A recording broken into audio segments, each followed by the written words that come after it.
And we have begun. Okay, so for everybody listening in, it is August 26th. This is the Board of Municipal and Zoning Appeals hearing. And I'm going to start by going through some of the Webex technical stuff and then hand it over to the board. So first, we don't have any withdrawals or postponements, so whatever docket is online or posted is the docket we're working with today.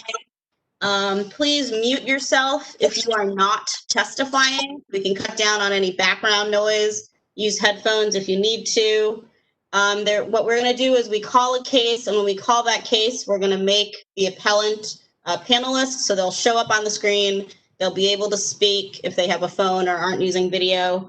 And if you would like to testify on that case, there's a function in Webex to raise your virtual hand. You'll see it if you go next to your name. And when you raise that hand, we'll know that you want to testify either in opposition or support.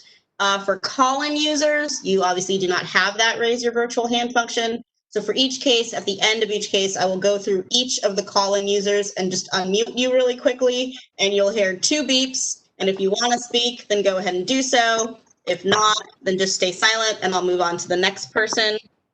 If there are any issues with WebEx or technical difficulties or just zoning issues, you can go ahead and call the office. There is someone there. The phone number is 410-396-4301.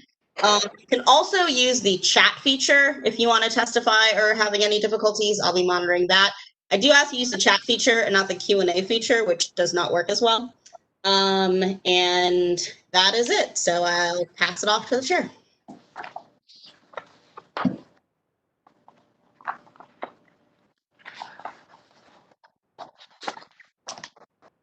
James.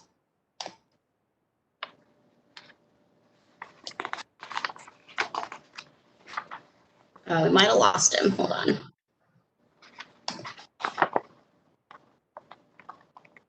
It's back and forth. You didn't lose me yet. Okay. All right. Let me go ahead and get started. The board will vote on each case and make a decision at the end of the docket. If you'd like to listen in, feel free to do so. Otherwise, to get the decision, you can call the BMZA office tomorrow morning after 9 a.m. The number is 410-396-4301. Again, 410-396-4301. You should receive your resolution in the mail within 30 days. Please do not do any work until your resolution is received. And of course, don't do any work in Baltimore City without pulling the proper permits. As Ms. New mentioned, we don't have any postponements today. We do have some opposition, and Ms. Nadeau will manage that to the extent there is opposition, and I don't think there's a lot of it, but if it's a number of people, we ask that you not be repetitive and not duplicate prior testimony. We're well able to take all that into consideration. With that, we'll begin on the docket and call the first case, which is 2020-57, 1701 Gorsuch Avenue. The appellant is J.T. Thornton, or Pastor J.T. Thornton. This is a request to consolidate 1701 Gorsuch Avenue with 1703 Gorsuch Avenue to use as a church. And get the appellant up. I'm here. Can you hear me? Yes, we can. Yes, sir. Am I up? We can hear you. Okay, I didn't know if you wanted me to speak or if somebody else was speaking first. I know, just responding to your request. We can hear you. I would like any planning reports or staff reports for this property. As of this time, when I first filed 17. Hold on, sir. Sir, hold on. Yeah. Before you speak, I want to hear from planning and or staff. Then we'll let you go, okay? All right, Martin French for the Baltimore City Planning Department. Planning Department has had this application under consideration basically since the beginning of March when the application was filed, of course, due to the various lockdown and other factors involved with the pandemic we're now under. The application may have changed in terms of the facts of the situation. The place of worship that's proposed is a permitted use in this zoning district, which is R6. However, in order to conduct services, the applicant may need a parking variance, which is probably going to be the issue that the board is going to need to address. Officially, the department has no objection to the application. Should the board determine that the application is approvable, the department recommends that approval be subject to the condition that consolidation of the properties, 1701 and 1703 Gorsuch Avenue, is completed. And secondly, that any parking areas created are provided proper screening and buffering, as required by the zoning code and the landscape manual. Thank you. Okay, so we received one letter in opposition from Councilwoman Mary Pat Clark. I don't believe she's on here to testify, but I'll check later. And she writes, "This appeal has been and remains premature. I would ask the board to please postpone and refrain from putting the cart before the horse. Consolidating to create the legal lot size for use as a church presumes the essential on-site capacity for required parking. The consolidated lot could accommodate only minimal vehicles, and the ownership is still in limbo to a series of adjacent lots, which might meet the parking requirements. The board lacks verification of fire rated capacity to estimate parking requirements, and any approval of a church use today would be approval with no assurance that more than 3 or 4 spaces would be provided. The Coldstream Homestead Montebello neighborhood is overrun with church establishments and has consistently opposed this specific proposal. A major problem is parking generated on residential streets without adequate provisions.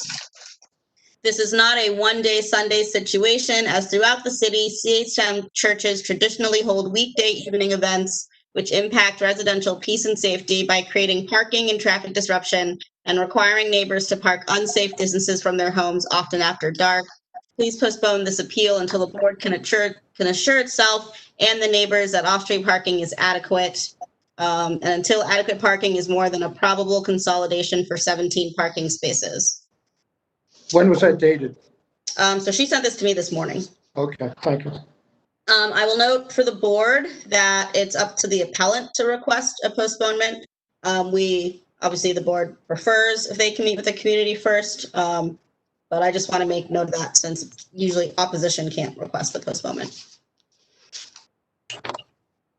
Oh, and also there is a note in here from DOT approving the consolidation request, but that's separate from zoning approving it.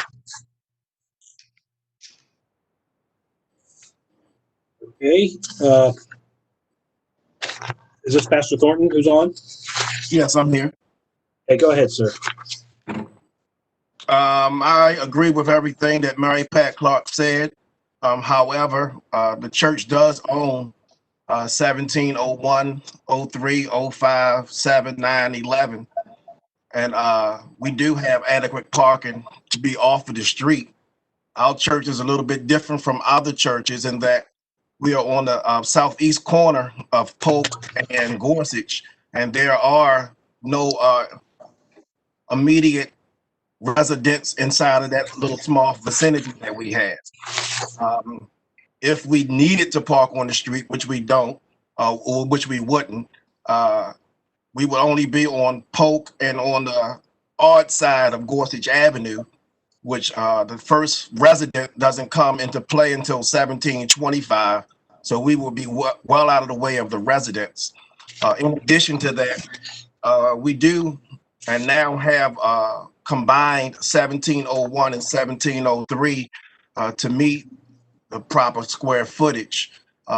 Easement is in place so that we can cross 1705. That's the only property that we don't own fee simple. 1705 has a ground rent on it that's in mitigation between the owners, because the original owner passed away and the children now are in mitigation over who's going to get the property. So our lawyer is putting together an easement request so that we could drive across 1705. The only reason we don't have the proper parking spaces already put in place is because we're waiting for approval before we do any type of work of that nature. We do have the lot cleared. Everything is ready to go. We just want to make sure, as we've always done since 2011, when we started the process, that we follow the City of Baltimore guidelines before we do anything of such a great nature. Pastor, did you say that there is no agreement for the ground rent property? 1705? Uh-huh. Easement is in process. Right now, we own the property, but we don't own the ground rent. And because it's in mitigation, that's the reason why we're going through an easement. But we still own 1703, 7, 9, 11, which we could also park on. It's just that 1705 could not be combined with the rest of the properties because of the ground rent.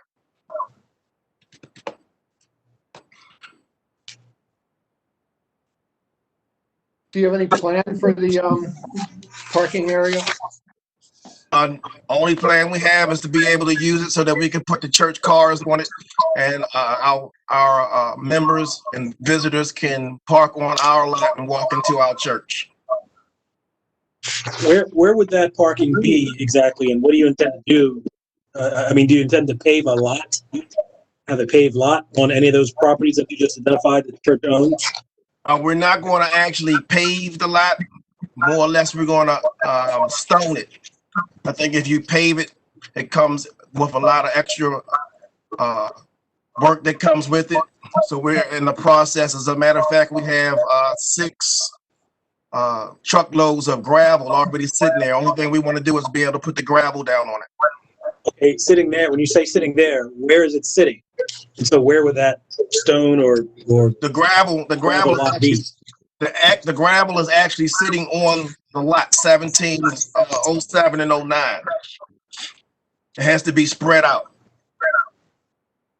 And how many spaces would that lot accommodate?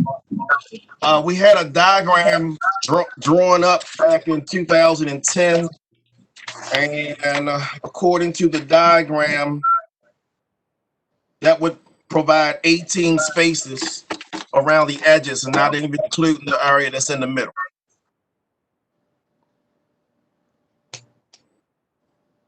Martin, what did planning say about proper screening and such? Well, planning's issue is this, and it's kind of a technical one. An open air parking lot in that residential district requires an ordinance from the mayor and city council. There is no ordinance authorizing use of those properties collectively as a parking lot. And as long as 05 is not available completely without any reservations to the applicant cannot consolidate 0103 with the remainder of those vacant lots. And as long as they cannot be consolidated, use of 07, 09, and 11 as an off-street parking area is illegal without an ordinance in the residential zoning district. So the church has the problem that although they can physically provide the use of their property as parking, they're not currently authorized to use that property for open air parking. And the impasse, if you'd like to call it that, is of course that the councilwoman is not willing to introduce a bill to authorize a parking lot on those 3 vacant lots, 7, 9, and 11, which then leaves this in a situation where the church cannot provide off-street parking that meets zoning code requirements completely, even though it owns those lots. And therefore, they are in the position that until they can acquire those lots 5, 7, 9, and 11, consolidate them all with 1701-03, they're not able to provide off-street parking sufficient to meet the requirements of the code, and therefore they must have a parking variance. So the planning department understands the problem, but of course, most of this is a legal issue, as the pastor has indicated, and until the legal issue is resolved, nothing else is going to move forward. Once the legal issue is resolved in favor of the church, then they really won't need any type of variances to remain in effect, because then they could provide accessory on-site parking, again, subject to the requirements of the landscape manual and such. And, we would take them through that process when the time came. But we're not able to take them through the process currently because they don't have the legal authority to establish a parking lot on those lots. It would still need an ordinance?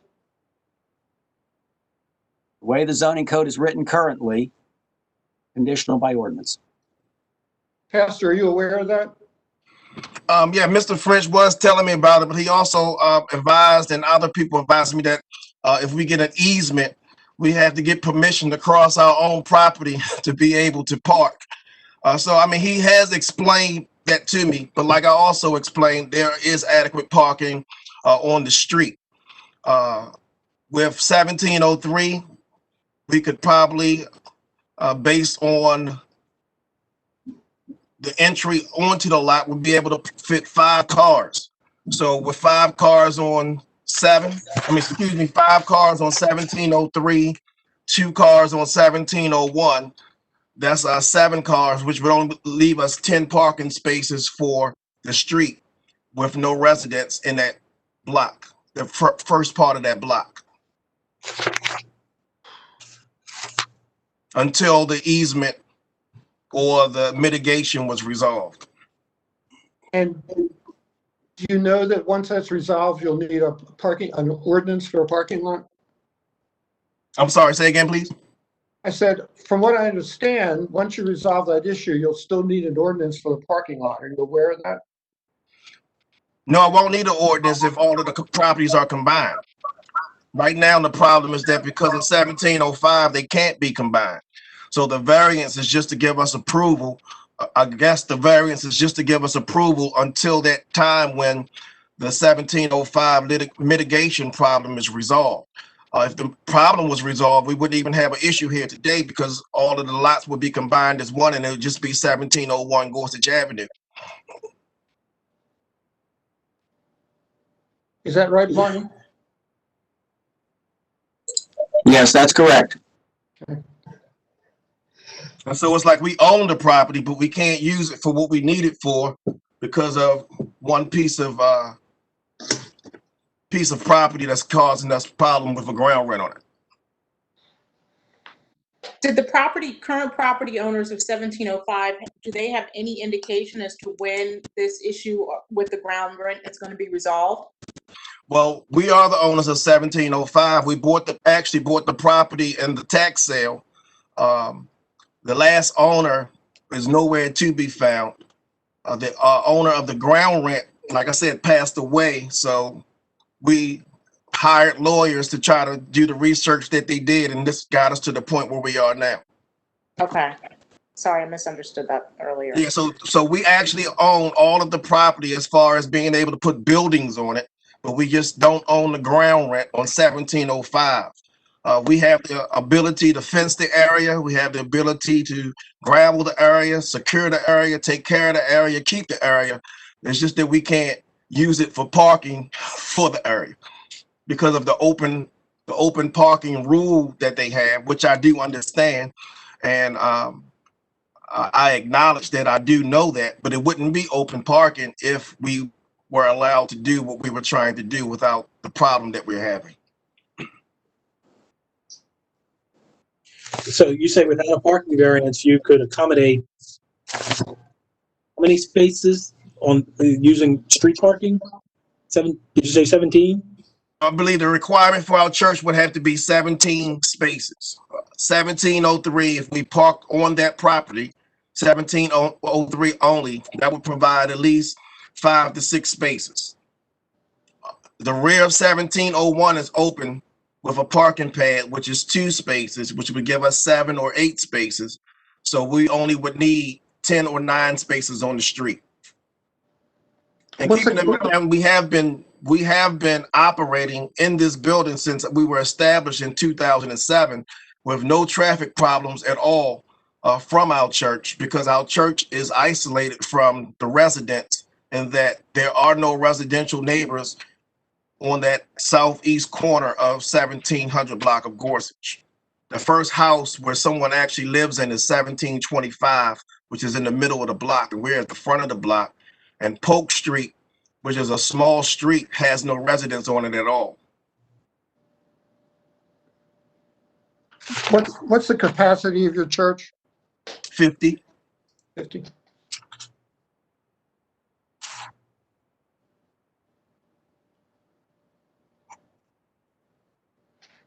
Sorry, your fire rated capacity is 50, he said? No, he asked me what was the capacity of the church, and I said 50. Okay. Is that how many parishioners you have, or is that the building No, fire rated capacity? no, that's just the capacity. That's not how many members we have. We only have about 12 members.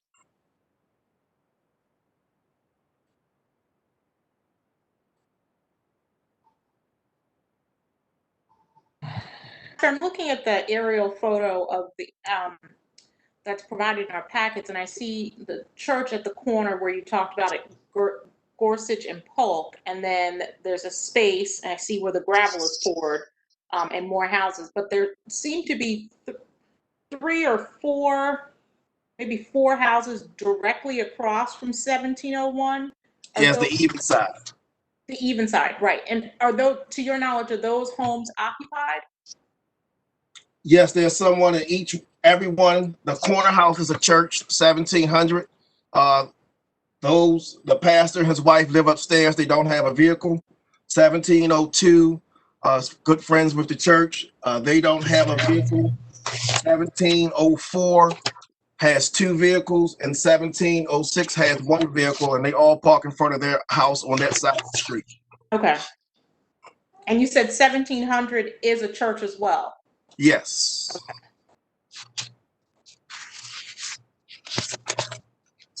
Pastor, one more time, will you tell me the all the lots that you own? It's from 1701 through what? We actually own all the way up to 1717 Okay, on the odd side. on the odd side. Thank you. Uh-huh.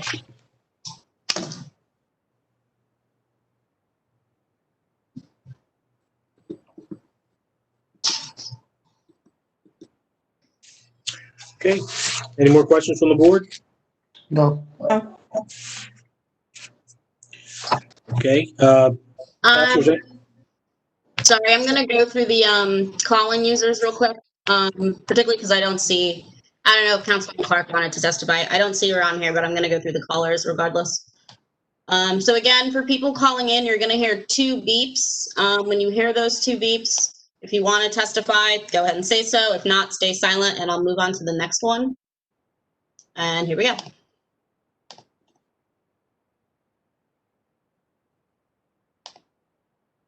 Next.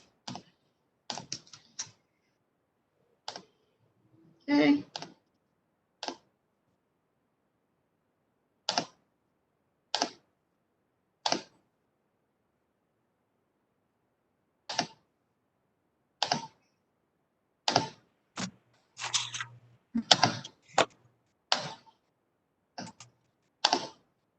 Oops. Hello, Hello? Mary Pat. Yes, Mary Pat Clark. Hi, how are you? Good. I'm guessing you're here to testify in opposition? Oh yeah. Mhm. Okay, well, go ahead. Councilwoman, go ahead. Hi, Mary Pat Clark, Baltimore City Council, and I know Mark Washington is trying to connect as well. He just called me to say he's trying to connect. What I'm saying is that if you approve a church, it's approving a church that doesn't have adequate off-street parking, and who knows when it ever might, and who knows whether gravel will meet city requirements for solid surfaces for parking. And I just think that this is premature. There's problems with 1705, and I don't want for us to find ourselves in a situation, or the church, where the capacity of the church has been approved with inadequate parking that might never happen. Because once it's open, once it's there, and even if it's illegal to park on gravel, which I do not know, but I've had a lot of experiences with that kind of issue. it will be impossible for us to follow up and get it done properly. And correct, I'm not interested in introducing any legislation for an off-street parking lot in the middle of a residential neighborhood, especially this one, which has, I mean, right across the street is another church. I mean, the church, you know, we need our religious and worship centers, but we don't need them on every corner. And in Chum, the Coldstream Homestead Montebello community, we have made great strides in terms of trying to develop housing, affordable housing, home ownership, as well as decent rental. And we have a whole project beginning for home ownership, new construction, very close to this area. And we are part of a program working with banks to help finance people buying homes to live in. So I would just ask this board to please hold up, don't approve a church without all the proper off-street parking in this community. And I appreciate very much. I've been listening to the conversation. The pastor and Mark, and Mark have both been very correct, as I understand the situation. But the problem is, it's a disconnect right now, and we have no idea how long it will be. And we're not going to introduce an ordinance to provide relief with off-street parking with a fence around it in this neighborhood. Does anyone have any questions? Yeah, so what, Mary Pat, this is Bill Cunningham. So I'm guessing what you would like to see is for the pastor to have this postponed until the other issues could be resolved? That's correct. I mean, that doesn't mean I'm still not going to be opposed, but it certainly means we would know what we have and we would have a complete package where there would be relief off the street. So this happens so in so many places in this neighborhood because property is affordable. So we get all kinds of churches and houses of worship, and basically it is a problem, especially now. It's a safety problem for residents who find themselves unable to park near where they live. It's not just Sunday. The houses of worship operate usually in a couple evenings a week each, with lots of people coming to services that are held during the week. So I would like a postponement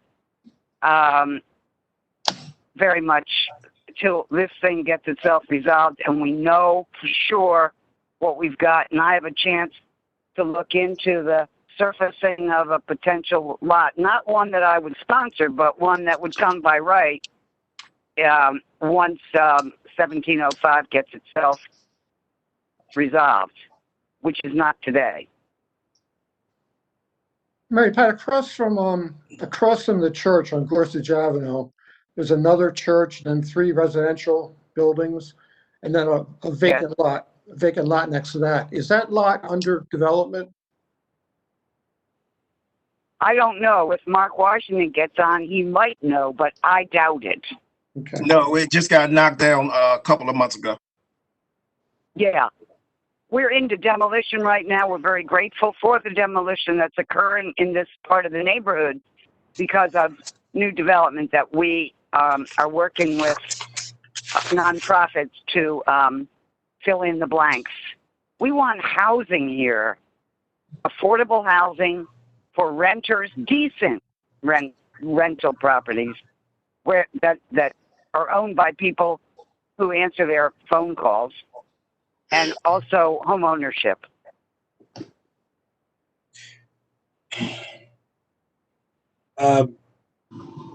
Just a question. Did Coldstream Homestead Montebello, your organization, make any effort to acquire any of those properties from 1701 to 1711? I'm sorry, 1717, that is now owned by the church? Not to my knowledge, but we don't have, I mean, Chum lives on block grant funding, which is fairly minimal, just to cover the director, Mark Washington's salary, and $1 a year rental of the headquarters on the property of Baltimore City College, City Forever. And so they don't have the kind of money except going to developers, nonprofit usually, to help acquire. But what they do is they find people, responsible people, who will develop, and usually they're nonprofits, and they work with them. So is it your view, Councilwoman Clark, that there would not be, you've heard the testimony of Pastor Thornton regarding I did. the number of spaces available, at least that would require on-street parking. You don't believe there's sufficient on-street parking to accommodate the 17 vehicles in and around the property owned by the church? Well, I guess the number grows and grows. I may be mistaken, but I don't believe we have a fire rated capacity, a maximum capacity number for the church. And that's a number that I would rely on. And I don't think that's been provided at this time to this board. I certainly haven't seen one. I mean, so there are loose ends here that make me worry about enforcing against something that will happen if the church itself is approved with all these loose ends hanging out. Pastor, have you considered asking for a postponement? I did, but I didn't see the reason to, since that 1701 and 1703 had been combined. That's just half the picture. That's just what is it? How I said in my letter, cart before the horse. That's the cart. That's the cart. The horse is all these parking spaces that we're going to need. And I can't quite follow the math. I'm not saying it's untrue of what can go where right now, but I'm saying that it's not sufficient, and we're going to be developing around there. There will be people there, and I want them to be able to park near their houses, especially in the winter months when it gets dark early. I agree with you totally. How you doing, Councilwoman? This is I'm good. This is Pastor Thornton. Hey, in the Yes, 2000, Pastor. I'm doing well. Pastor Thornton, hold on for a moment. Okay. Let's let the opposition finish, and you'll have the final word.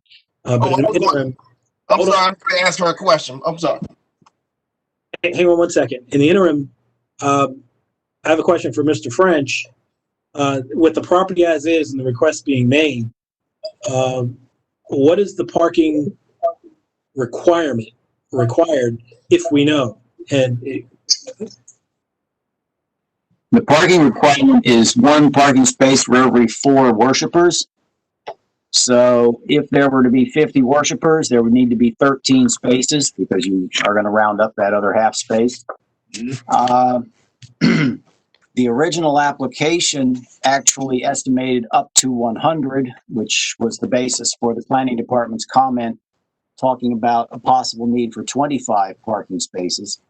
But the same math rule always applies. It's a 1 for 4. So if the church is determined to limit the congregation to 50 members at a time, then yeah, they need 13 parking spaces off street. And they have a limited capacity, as the pastor has indicated, and they can't meet that requirement. So the variance would be coming down from 13 to whatever they actually can provide that meets the zoning code standards. And again, remembering that a parking space must be at least 9 feet by 18 feet in dimension, and must have direct access to a public street or a public alley. It's at least 10 feet wide, and they do have that alley. It's a simple matter of just how to lay out the lot that they do have, 1701 and 03 combined, so that they can provide the maximum number of parking spaces on the lot that still meet the zoning code standards. They can provide all the tandem spaces they like, but those are not going to get counted for zoning code purposes. Okay, thank you. Pastor Thornton, you had a question, and there's no council representing either party here. Go ahead and ask your question of the councilwoman. Councilwoman, you're still there? I'm here, yes. Who's this? This is Pastor Thornton. I was going to say, yes, Pastor. in 2011, when I met with you and Mr. Washington down here, we were discussing the construction company that had the site, had the brown fence up and all of the junk. And I told you I was going to get all of that cleaned up. Told Mark Washington I was going to get all of that cleaned up, and we went through the process. Took us 9 years to get there. We're finally there. My question to you is, if and when 1705 is cleared, what would be the additional problems that you would have so that the church can try to work with you to meet those problems? We've been a church here since 2007, so we're not a new church to the neighborhood. The only thing we're trying to do is get the proper rating and ID'd as a church, because that process never went through with the two churches that were here before we were here. When we actually bought the building, we came in under the understanding that this church had already had a use and occupancy permit, but it did not. So the only thing we're trying to do is update the church or upgrade the status, the zone of the church to be in compliance. So we've already been here since 2007. So my question would be, what do we need to do in order to ease your pain or to ease your mind that our church will and always will work with the community to be in compliance? Well, Pastor, I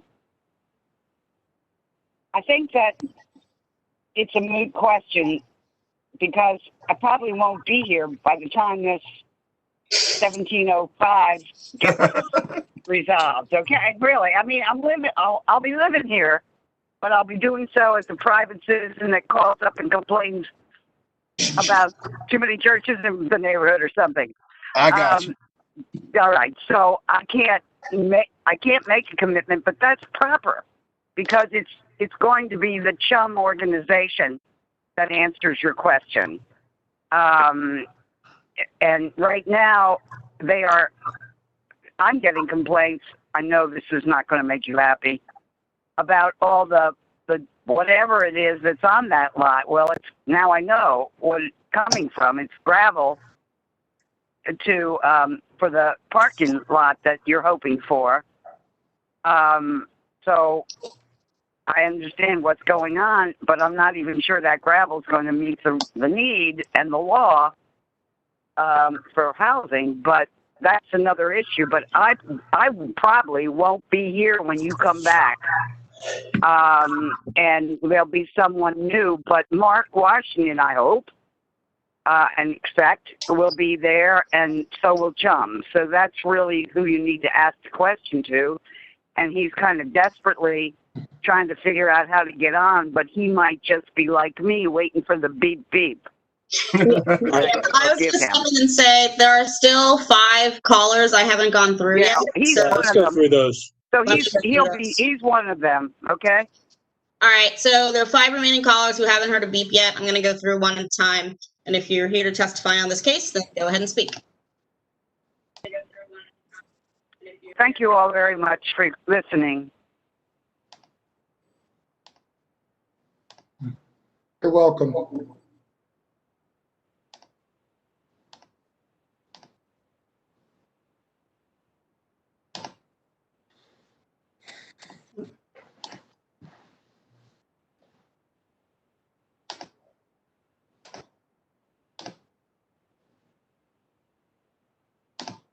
All right, that was all the callers. So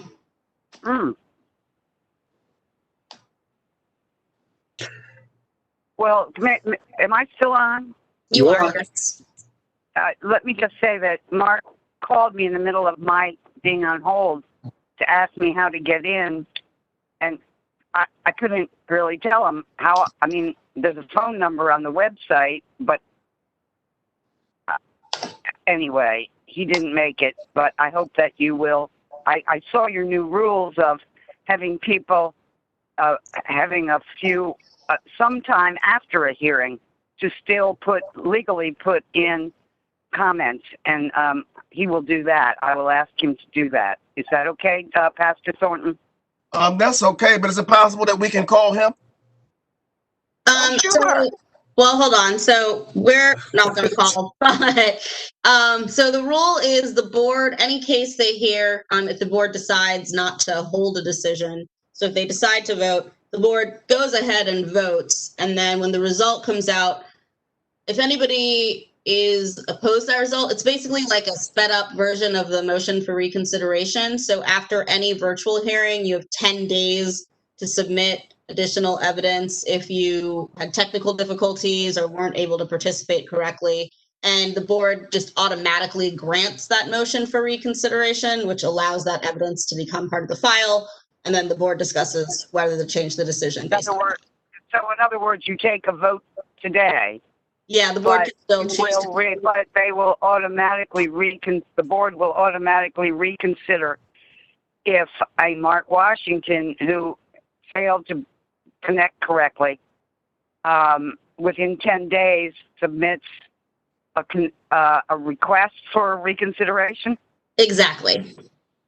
Perfect. I will let him know, and I thank you very much for that. Mm-hmm. And so thank you for letting me be part of this hearing. Absolutely. Thank you, Pastor. Thank All you. right. Love you. You take care. All right, you too. Okay. So opposition is muted, and then of course, Pastor Thornton, it's your case, so you have the last word. My last words would be, the question was asked, what is the church doing that is affecting the community that caused this variance to be a problem? I don't believe there's any variances or any problems that the church is facing at this time that would cause that. I know that Ms. Clark just advised that she's been getting a lot of calls about the gravel, which is supposed to be laid down this weekend, so that won't be a problem. But outside of that, the church has been outstanding in the community. We have had all types of back to school rallies, stages set up, Thanksgiving giveaways. And so the community is very familiar with the church. And I just hope that BMZA won't allow that one issue of a piece of ground rent with the owner that can't be found and addressed to be the holdup for us to be able to use the property that we own for adequate parking. If there's anything that the church needs to do to be able to comply, we are more than willing to work to do that. When I met with Walter Horton back in 2011, he gave me the process. I met with Eric Tiso. He gave me the process of everything I needed to do. I feel as though I fulfilled those things. And if for any reason this can be approved, I would be grateful and more than thankful for each and every one of you for voting in our favor. Thank you. Pastor, before you go, we heard some testimony earlier. You indicated in your earlier testimony that you have 50 parishioners, but the original application mentioned up to 100. I'm not going to ask you if you don't want your church to grow, but what are your intentions with regard to the membership in the church? That's a good question. At the time that you submitted it, we did have 100 members on the books. But as most of us who go to church know, just because you have 100 people on the books doesn't mean 100 people show up. And so our plan has always been to use the adequate parking to provide for any type of membership or visitors that we may have. So with I guess, the fire board or coming in to rake the church, there's only a certain amount of people we can actually have in the church anyway. So there's only so much that we can do on this corner. I'm guessing you haven't had fire department come and figure out that capacity yet? No. I'm not sure what they have this building listed as. When we arrived at the church, like I said, we received it from a previous church. We only went by what was on the wall when we got there. Which was? 50. And so when I checked with zoning, they said that your building right now is not even zoned. As a matter of fact, the only reason why this came up is because they started trying to charge me for residential, to make the residential payment. And I was saying, why do we need to make a residential payment? It's a church. And the young lady from that department said, you're not listed as a church. And so that's when the process started to get us zoned and receive the use and occupancy permit. So once we get the permit, I believe the fire department has to come once the zoning changed to inspect the building, and that's when it'll be nullified. That's helpful now in terms of where we are in that process. All right. Pastor, thank you for your presentation. We appreciate it. And we will. One last question. So if you say yes and the church is approved, we have to get the fire department, whoever else to come to approve that the church is up to church standards to be a church. But if you say no, does anyone know what the building will be classified as? A multi-purpose center, or is it just a building? Because it's not a residence. So what will the church be as a result of the voting on today? So if you say yes, it'll be a church. But if you say no, what do we call this building? Mr. French, you want to speak to that? Sure, thank you. The place of worship, which is the category that covers the church, is permitted by right. So you're already allowed by the zoning to have a church. The question is, how large a church, and can you provide the off-street parking in support of that? And that's what you're in front of the zoning board for today. The board is not going to disapprove a church because they have no legal authority to do that. It's permitted by right. The big question for the board is, do they or do they not authorize a variance of off-street parking? That's a separate technical issue under the zoning code. So the building is not going to be reclassified or anything like that. The zoning is going to stay where it is, which is R6 at the present time, residential zone. The church is a permitted use. If the zoning board was to say, we will not approve a zoning variance for your parking, then in theory, you are obligated to limit your number of worshipers at any given time to 4 times the number of parking spaces that you can provide on 1701 and 1703. That's really what it comes down to. It's math at this point. Okay. Hey, Martin, while you're there, what do you know about city requirements related to gravel and parking lots?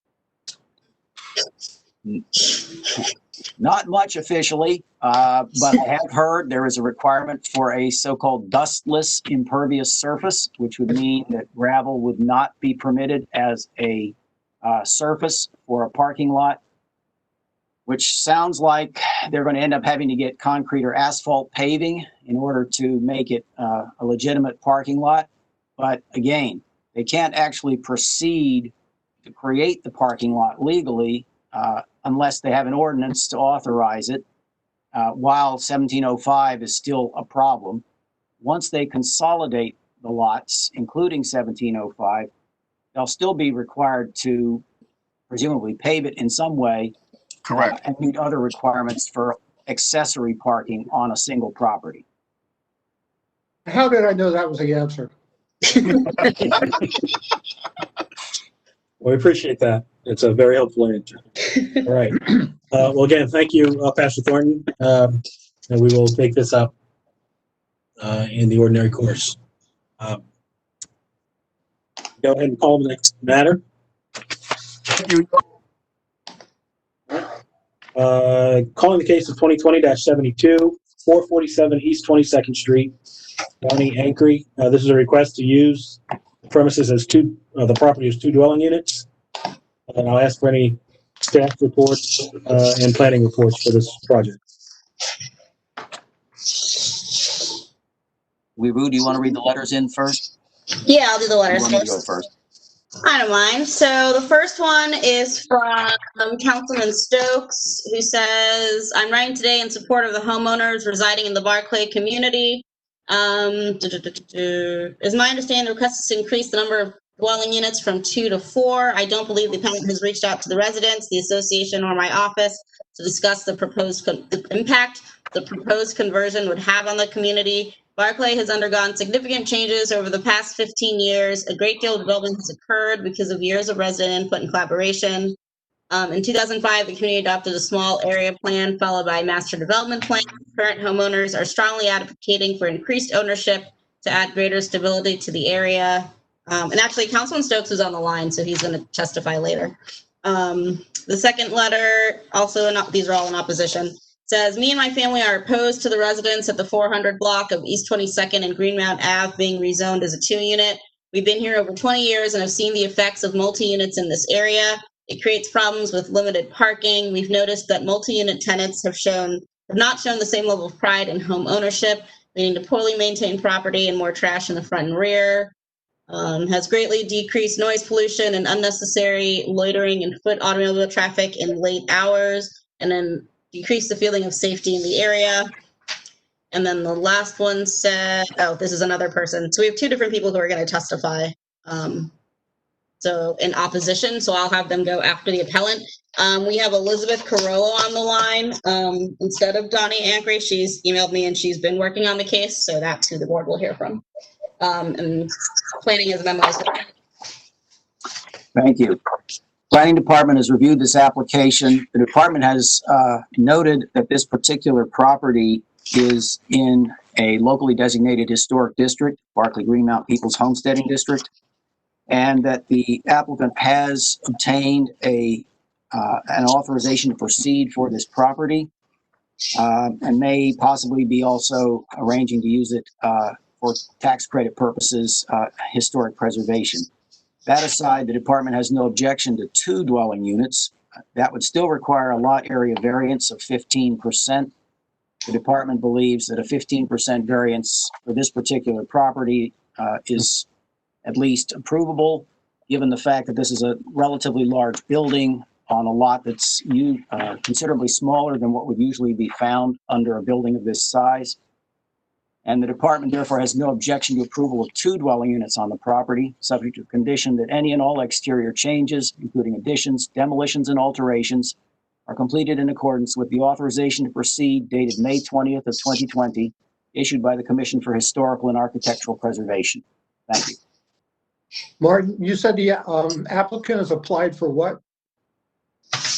The applicant has applied for an authorization to proceed, which has been received and approved May 20th, concerning the renovation of the exterior of the property. Because this property is in a local historic district, the applicant is obligated to do that. Thank you. I want to note, sorry, one more time for the board that we pulled the permit history. And the permit history does say it's a multifamily dwelling with 2 dwelling units. This is again one of those cases where so it's permitted as 2 dwelling units, but they got a vacant house notice in 2019. I know the board loves these. So. Anyways, back to you, James. I guess we'll hear from, again, whomever's on the line for Mr. Ankry. Oh, so it's going to be Ms. Carollo. Ms. Carollo, go ahead, tell us about the project.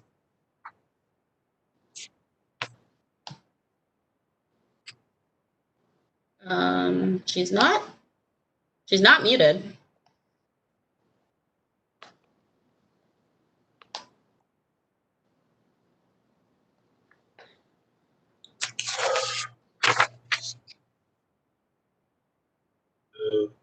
Okay. You're able to identify her number, apparently? Yeah, she's unmuted. I've made her a panelist. She says she is speaking, so I'm not sure why.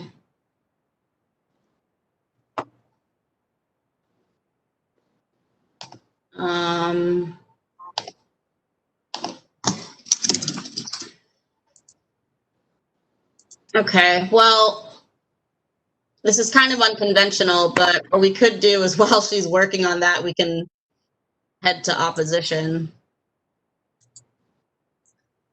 Well, for purposes of time, let's see who it is we have, Yeah. so that we can go forward. All right, I'm going to tell her to call in. And in the meantime, first we have Councilman Stokes. Some type of security, because with the police substation, even though it's not asking for resources Hello. All right, I don't know if he knew he was unmuted. Councilman Stokes, we're about to unmute you. it is in a way, going to be relying on them indirectly because just of their presence. And that's a good thing because we have that going on. Okay, I'm guessing that's something else. And that's Councilman Stokes' line. That was Councilman Stokes' line. Let me see if there's one other person who wanted to testify. Let me find them on the list.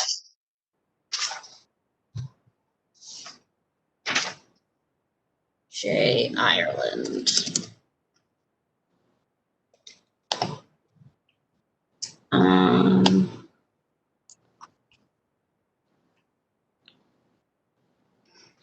not seeing that person either. All right, it looks like Ms. Carollo might be back, so can you hear us?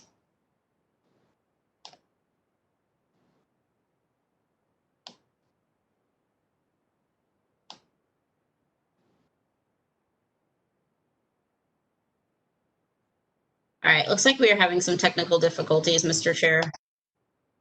Right. Tell you what, why don't we, you've made inquiry of Ms. Carollo? Yeah, she's using the chat feature. She said she is on the line, and she is unmuted, but for some reason we can't hear her. I'm gonna go through the callers, see if maybe she's called in as well. So bear with me. Again, callers, particularly Ms. Carollo, if you hear a beep, go ahead and speak.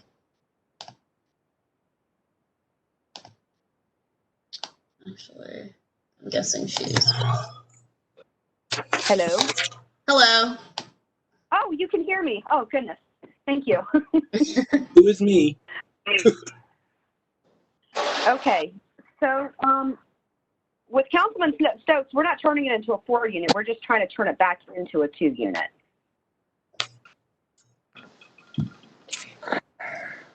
Hello? Yeah, so sorry. Go ahead and just take the board before we get to opposition. Just take the board through your appeal, describe what you're doing, what the building looks like. Okay. Okay, so as Lavu knows, who's been wonderful to me, thank you for all your help. I walked into this kind of in the middle of everything, and they originally wanted to turn it into a 4-unit, which I knew was not going to be, it just wasn't going to happen. So my proposal was a 2-unit, and the 2-unit is going to be set up kind of back to back, almost like two-story, almost like townhomes. Because the living room and kitchen will be like on the bottom floor. So, and we're also, the amount of money that we're putting into this house, it's not going to be a house that's going to be rented out, cheaply, of course, for all the money that the homeowner's putting into it. Of course, he's going to, check, background checks and stuff like that. Our budget is $247,000. So I don't think he's going to want to put just anybody into the house. So, it's it's a lot of money and it's a lot of work. And it was originally a 2-unit, and then it got changed, which I don't understand that either, why it was changed from a 2-unit to a 1-unit, and now we're just trying to get it back to a 2-unit. Well, when you say it was changed to a 4-unit, how do you understand it to have been changed? Oh no, it was originally a 2-unit. Right. And then I guess because it was made to be a vacant property, then it got changed back to a single unit. So we have to get a variance for a 2-unit. There's no way I would make this house a 4-unit. That would be cramming too many people into a house. Right. How long was it vacant? Oh, I'm not even sure. I just know that I was told the reason why it was referred back to a single family is because it was considered a abandoned unit or a vacant unit. Right. And how are you involved in this? I'm the project manager, so I take care of all the paperwork. I get the contractors in there. I make sure that everybody is filing their permits and doing their jobs and showing up on time and following the code and doing everything they're supposed to do. Is the owner going to reside in the house? I'm sorry? Is the owner going to reside? I can't hear you. Is the owner going to reside in the property? The owner is not going to reside in the property. He is going to rent out both units.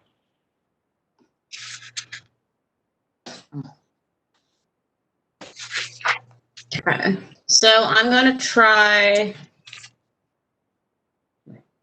unmuting Councilman Stokes again.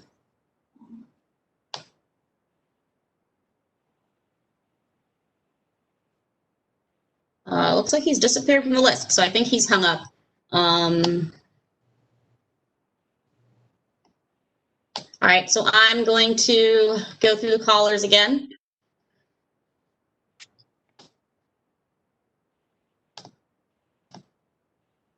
Again, callers, you'll hear 2 beeps, and if you want to speak, go ahead and do so.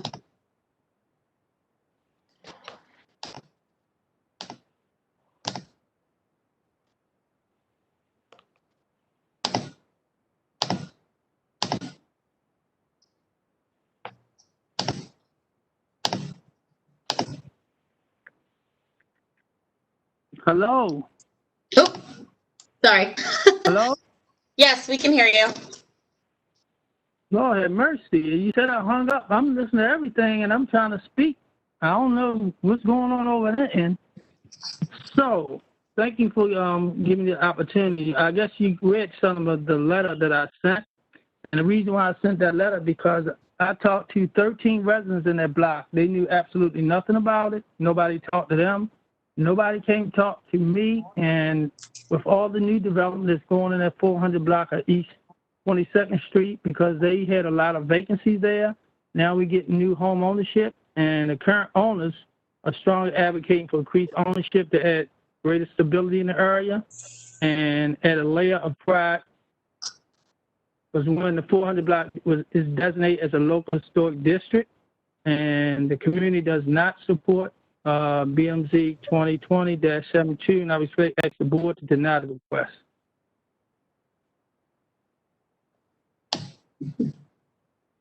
Okay. One quick question, Councilman Stokes. When this was originally filed, it was for 4, and I know your letter notes that it's for 4. Are you also opposed to 2? I'm opposed because nobody came to talk to the residents in the block about 2. I don't know nothing about the 2. It's all new to me, and I was around there talking to the residents, me and my chief of staff, and 13 of them are against it because they knew absolutely nothing about it, and they felt like the owner never came to talk to the residents that live in that block. Okay, thank you. Councilman Stokes, so right now the property is vacant. So is your preference that it remain vacant versus it having 2 units in it? No, my preference is to come and talk to the community and then see what happens after that. I mean, it's vacant. Yeah, it's vacant, but you got 3 more houses that have already been sold. So the vacancy is going down in that area. But because it's vacancy, and make a comment and say, do you want to remain vacant? But whatever you want to do with it, then you got to talk to the community first. You can't say because it's vacant, now I want to put 2 apartments in it, and that's it, and don't talk to people that live there. Councilman, do you know how long the property has been vacant? Sir, it doesn't matter how long the property's been vacant. I'm not arguing about if it's been 10 years, 5 years, 6 years. My argument is nobody came to talk to none of those residents in that community. I didn't know nothing about it. They didn't come talk to me. So there is there is a disconnect. Whatever you want to do with it, whether it was been there vacant for 10 years, nobody talked to nobody in that block or even talked to nobody in my office. Okay. I can tell you that the reason I asked the question is because it's relevant to me deciding on this, what the history of the property has been. If it was previously zoned as 2 units and everybody lived peacefully within those 2 units, I recognize that there's new development going on. But I'd like to know the history of its use as a 2 dwelling unit property. It sounds like you can't speak to that.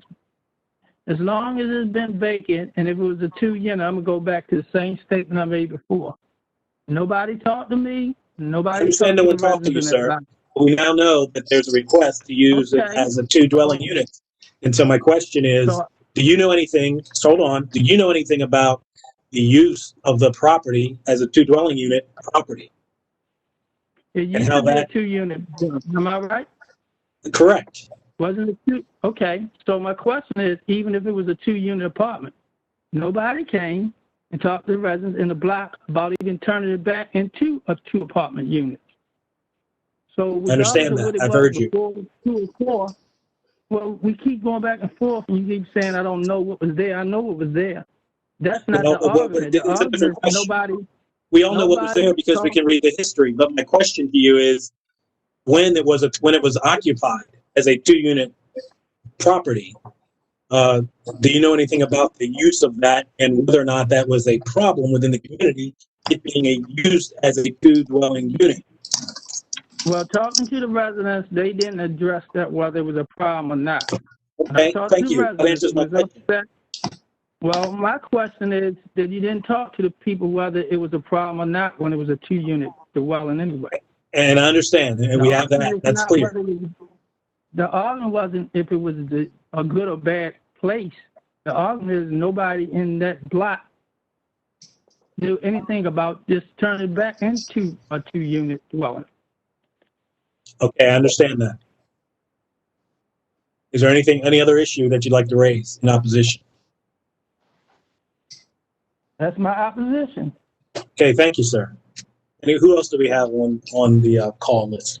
We have one more person named Thomas who would also like to speak, so I am unmuting him now. Hello? Hello, can you hear me? Yes, we can. Could you speak up, sir?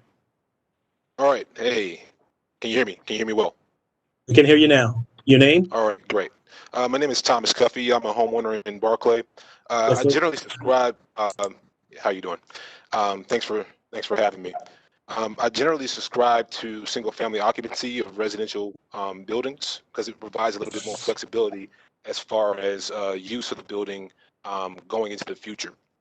So I oppose converting single-family residences into multiple units for 3 reasons, specifically 447, because it decreases the likelihood that it will ever be used for single-family home ownership.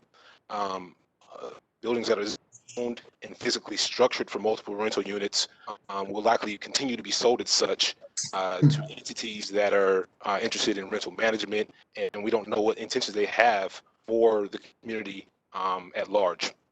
Number 2 is because I think that more units will change the character of the building, and then it won't be in line with the character of the historic district that 447 sits in.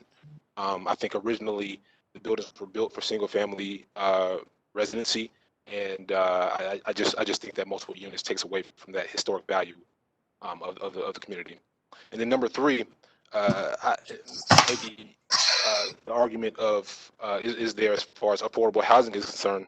Barclay has plenty of affordable housing opportunities already, and they have 2 projects that are coming along the way. You have a project that's on Greenmount between 25th and 24th, and then you have a project that will be on 23rd between Barclay and Greenmount. So we have a lot of affordable opportunities that are there already, and those are coming. Now, I say this, I'm not opposed to affordable housing.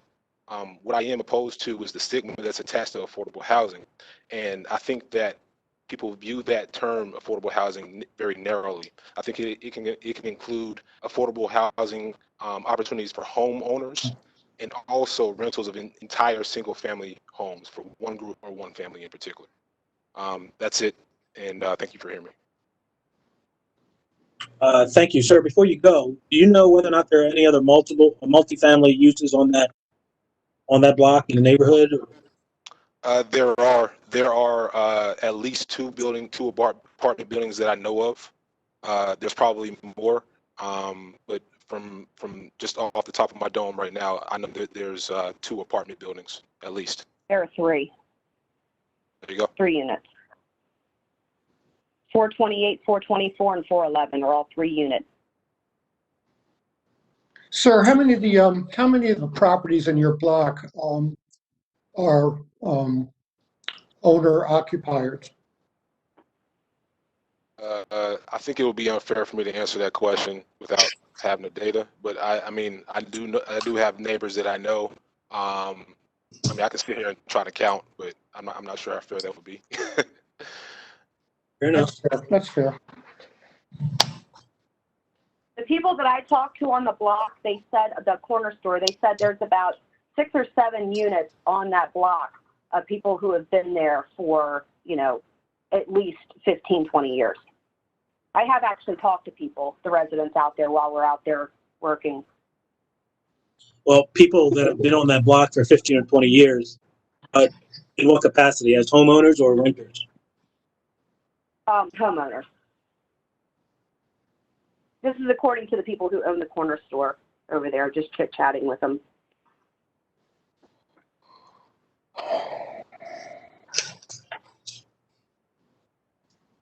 We're going to our next caller. Ms. Corolla, have you been inside the property? Have I what? Have you been inside the property? I have been inside the property. We actually fixed the roof because the roof was actually causing the property to disintegrate with the weather and stuff. So I have been inside the property. And is it still outfitted as 2 units? Separate meters? That was my confusion when I first came into the property, is because I was told by the homeowner and the architect that was involved that it was 2 units. It was set up as 2 units, like you went up the stairs and there was a separate door and with a lock on it so that it was separated as 2 units. But when I went downstairs to the basement, no sir, I did not see 2 meters, which is why I knew that I had to do something, not just put 2 units in there. Do you have a There's only response? 1 meter. Do you have a response to Councilman Stokes' opposition? Yeah, my response is the 13, well, I kind of responded before, was that with the 13 residents on the block, I mean, I was out there pretty much, I was out there pretty often with the roof and stuff, and I did speak to, the people that were out and about during the daytime, and they asked questions about what we were doing with the unit. I didn't receive any opposition. Nobody said that, no, we don't want it. I never went to speak to the councilman himself, of course. I also did go out there and look to make sure that we weren't the first multi-unit on the block. Originally, like I stated before, the homeowner wanted to do 4 units and then he wanted to do 3. Given the current historical nature of the block, in order for us to turn it into any units and keep the preservation with the historic unit, we could only do 2 because we're inside and out. We're staying completely historic. We're keeping the original walls, the original doors. I mean, we're doing everything. And to keep it historic, keep the historic preservation, there's really no way to turn that into 3 units. So Okay, you mentioned there. I'm sorry, we're going back and forth. You will have the last word, but while we have you, you mentioned that there are other multi-unit properties on that same block. That's correct? And how many of them are multi-unit properties? From the people that I talked to and went and saw, by mailboxes too, I took pictures of them as well. From what I could see, it's 3 three houses on there that are 3-unit properties. Okay. Anyone else on the line? Ms. Nadeau? Yep, there's a couple more. All right, I'm gonna go through the rest of the callers.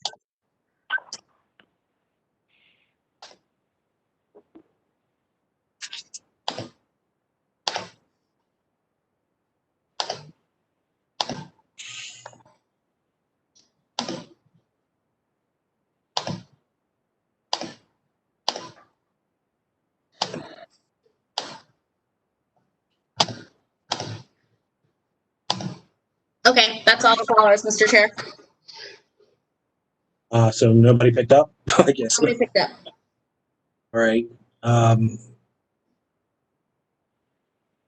So a question to you, Ms. Nadeau. We have a property that apparently, according to the testimony we just heard from Mr. Rollo, doesn't have any indicia of being used as 2 units. I recognize we have maybe a permit history as used as 2 units. When it reverts to a single unit, and what I just heard was there's not 2 meters, or not 2 meters. Is there any indicia of multi-unit use? So the permit history, which was pulled on, oh, sorry. Okay, hopefully that fixes that. So the permit history, which was pulled on July 15th, lists it as a multifamily dwelling with 2 dwelling units. But there is also the vacancy notice from March 2019. So presumably what happened is zoning sent it to the board because they tend to do that when it has that history of vacancy. But it is still listed in their system as being 2 dwelling units. And we typically use that as prima facie evidence that it's 2 dwelling units. Yeah, so you can use those. So in the past, we've used permit history, we've used photos, we've used what the building is currently set up, we've used the meters, we've had ones where there's 2 doors. So there's a different pieces of evidence the board has used to show that history of 2 dwelling unit. In this case, the permit history itself shows that. I'm not sure what the deal with the electric meters, but the thing the board does have to decide on is there is a lot area variance. So 2 dwelling units is supposed to have 1,500 square feet, and this lot is 1,275 square feet. So as Martin said, it's, I believe, a 15% variance here. Okay. Any additional questions from the board for the applicant? No, sir. No. Okay. Ms. Corolla, is there anything else you'd like to add? We're doing everything to maintain the integrity of that block. I mean, I'm from Baltimore. I know Greenmount in 20 seconds. So the fact that it is up and coming, and it's a great neighborhood. And the reason why I got involved with this homeowner was to try and maintain the integrity of the neighborhood. I mean, like I said, from going from 4 to 2, I just think it's better for the community and just better for everyone all around. Well, I think we all agree it'd be hard pressed to be 4 in any event. But yeah, I kind of laughed when I saw it. So, but yeah. Okay. Very well. Thank you for your presentation. Hey, Levo, Yes. as far as the vacancy is concerned, does a property revert to single family after 3 years vacancy? I'm not sure how long the vacancy has to be there for housing to do it, but I will say it was something that was in, and Martin, I think, can confirm this. It was something that was in one of the old versions of the code, is if a multifamily is vacant, it reverts back. The newest version of the code no longer does that. And Martin, you can correct me if I'm wrong, but he's nodding his head, so. You're correct. All right. I want to say it was if it was vacant for a year, but again, I don't know that for a fact, and it's not the current rule anymore.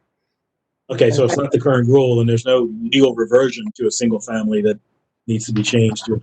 Got it. Okay. Thank you. Thanks. All right. So with that, I'm going to unmute Caroline.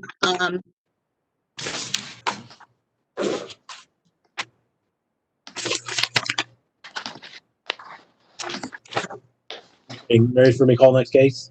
Mhm. All right. I'm going to call the next two cases together. Nope. Is that right? 109 and 110? Yes. Okay. Calling case 2020-109, 4501 Curtis Avenue. Carolyn Hecker, and this is a request to construct two-story warehouses with offices and 426 off-street parking spaces. We call that case together with case number 2020-110, 1701 Ben Hill Avenue. Also, Ms. Hecker, with a request to construct two-story warehouse with offices and 88 off-street parking spaces. My understanding is this is part of the same building or part of the same construction. And I'll ask for planning and staff reports for these properties. Thank you. These are two separate properties, however, they're being redeveloped together. They're under common ownership. And the intended purpose for the redevelopment is essentially common in each case, and that is for distribution warehousing. And because of the nature of distribution warehousing, which involves a lot of deliveries, wholesale and retail, the applicant has made a presentation to the Site Plan Review Committee indicating the need for parking above the 2 times minimum requirement that's contained in the zoning code. And in the case of 4501 Curtis Avenue, this would amount to a 28% parking variance. In the case of 1701 Ben Hill Avenue, this would amount to a 29% parking variance. In this case, it's going above the minimum to more than twice the minimum requirement. This is not the typical parking variance, which usually is to provide less spaces than the zoning code would require. The applicant has also worked with the city's Department of Transportation and Public Works to develop an agreement concerning this particular property's redevelopment. The department therefore recommends approval of the application be subject to the condition that the applicant complies with its agreements with the Departments of Transportation and Public Works. Thank you. Thank you, Mr. Frank. Is there anything from staff on this, Ms. Nadeau? Nope, nothing from staff. Okay. All right, Ms. Hecker, you have the floor. Good afternoon, Caroline Hecker, Rosenberg, Martin, Greenberg. Rather than making this the Caroline Hecker show all afternoon, my partner Dustin Williams and I have split up today's cases, and he's actually going to handle these two. So I'd ask if Mr. Nadeau can add him to the attendee list and put him on the floor here. Absolutely. Well. So what I'll do is I'll unmute you both, and I'm not going to keep taking you back and forth to mute. So I'll mute myself for now. Thank you. You guys can just mute yourselves, and then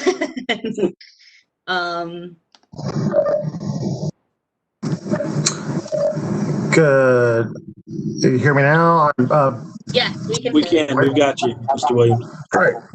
Can I share my screen? You can. Give me 1 second.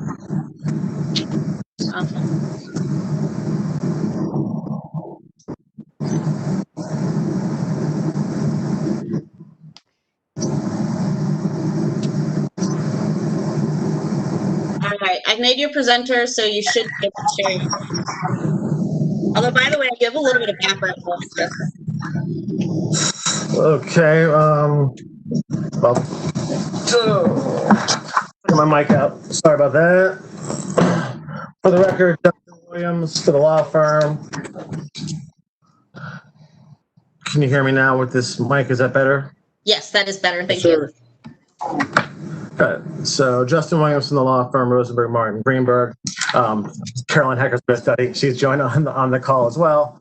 And I'm also joined by Joel Scannell. He's on my phone or virtually.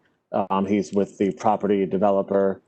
John Kraft and Craig Checkin from Kimley Horn are also available if the board has any questions.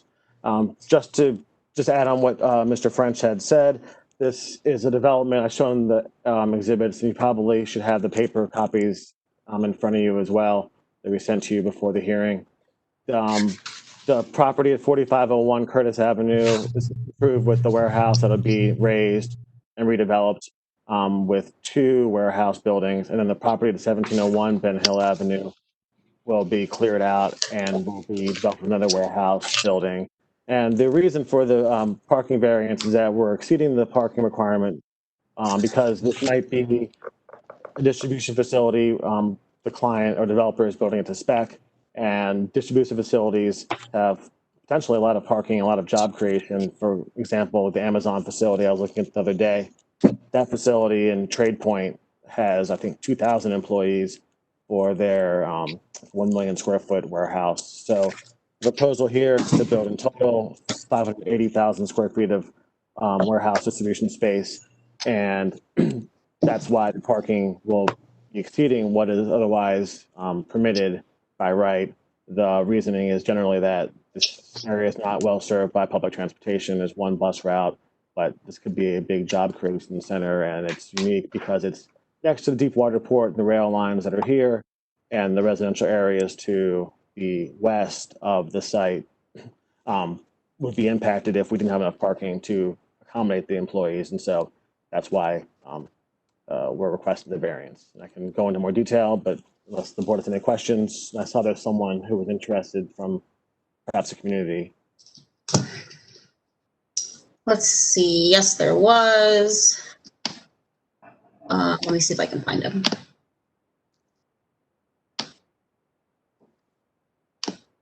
Jason Miller, I'm gonna unmute you because I know you're testifying on this case.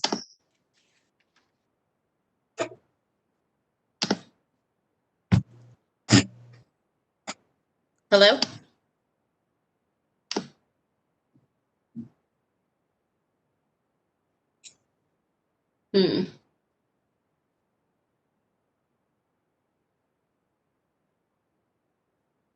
Okay, I've unmuted him, Mr. Chair, but I can't hear anything.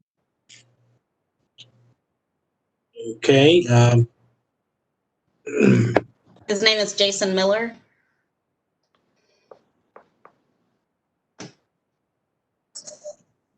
Going to assist, is he assisting Mr. Williams in the presentation? I just received a message earlier that he wished to testify on this case.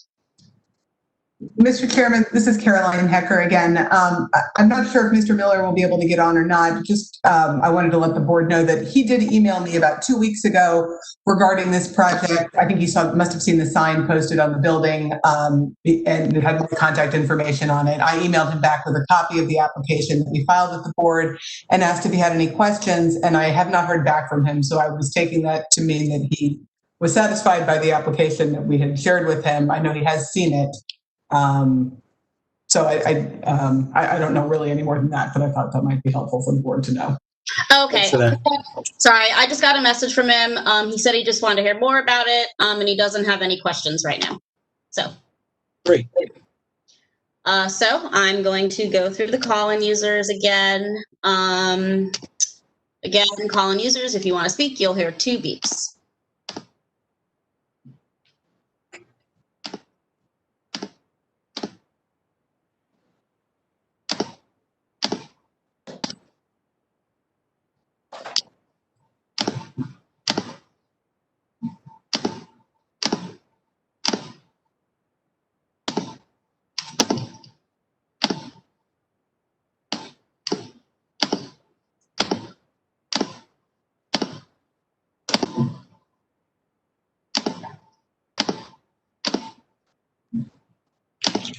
All right, that's all the call-in users.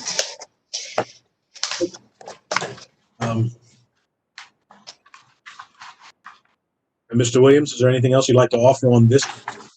Yep, nothing further unless the board has any questions. Okay, any questions from the board at this time? I'm good. No questions. Okay, No questions. very well. We're going to move on from cases 109 and 110 and move to 2 additional cases, which I will call at the same time. Case number 2020-120, 1500 Havenwood Road, Ms. Hecker and Company, for request to construct a restaurant with drive-through facility. And together with case number 2020-121, 1501 Havenwood Road. Also, Ms. Hecker and company to construct a bank with drive-through facility. And I'll hear from planning and staff with regard to these projects. Thank you. Planning Department has reviewed both of these applications and has essentially identical comments on each one. 2020-120 would allow a drive-through facility along with a drive-in restaurant, and 2020-121 would allow a bank with a drive-through facility. Both of these proposals were vetted by the Site Plan Review Committee and approved on January 23rd of this year. And this is a redevelopment. This is part of a redevelopment of the Northwood Shopping Center. It is proceeding in accordance with a memorandum of understanding with the Hill and Road Improvement Association, the Northwood Community Association, the original Northwood Association, and the Stonewood, Pentwood, Winston Neighborhood Association. Knowing this, the Department of Planning recommends approval of this application be subject to the condition that all improvements will be constructed and maintained in accordance with the requirements of the memorandum of understanding referenced above. Thank you. There is a letter of support from the HRIA Association. It says, it was due the Hill and Road Improvement Association's board members have reviewed the Northwood Commons proposed drive-through plans for the McDonald's and the Fulton Bank. The board finds the plans satisfactory and supports them being approved as presented. Our community residents look forward to the revitalization of the Northwood shopping area. We believe that your approval will assist in the forward progress of this project. And so that letter is for both cases. Great, thank you. Ms. Hecker and or Mr. Williams. Good afternoon.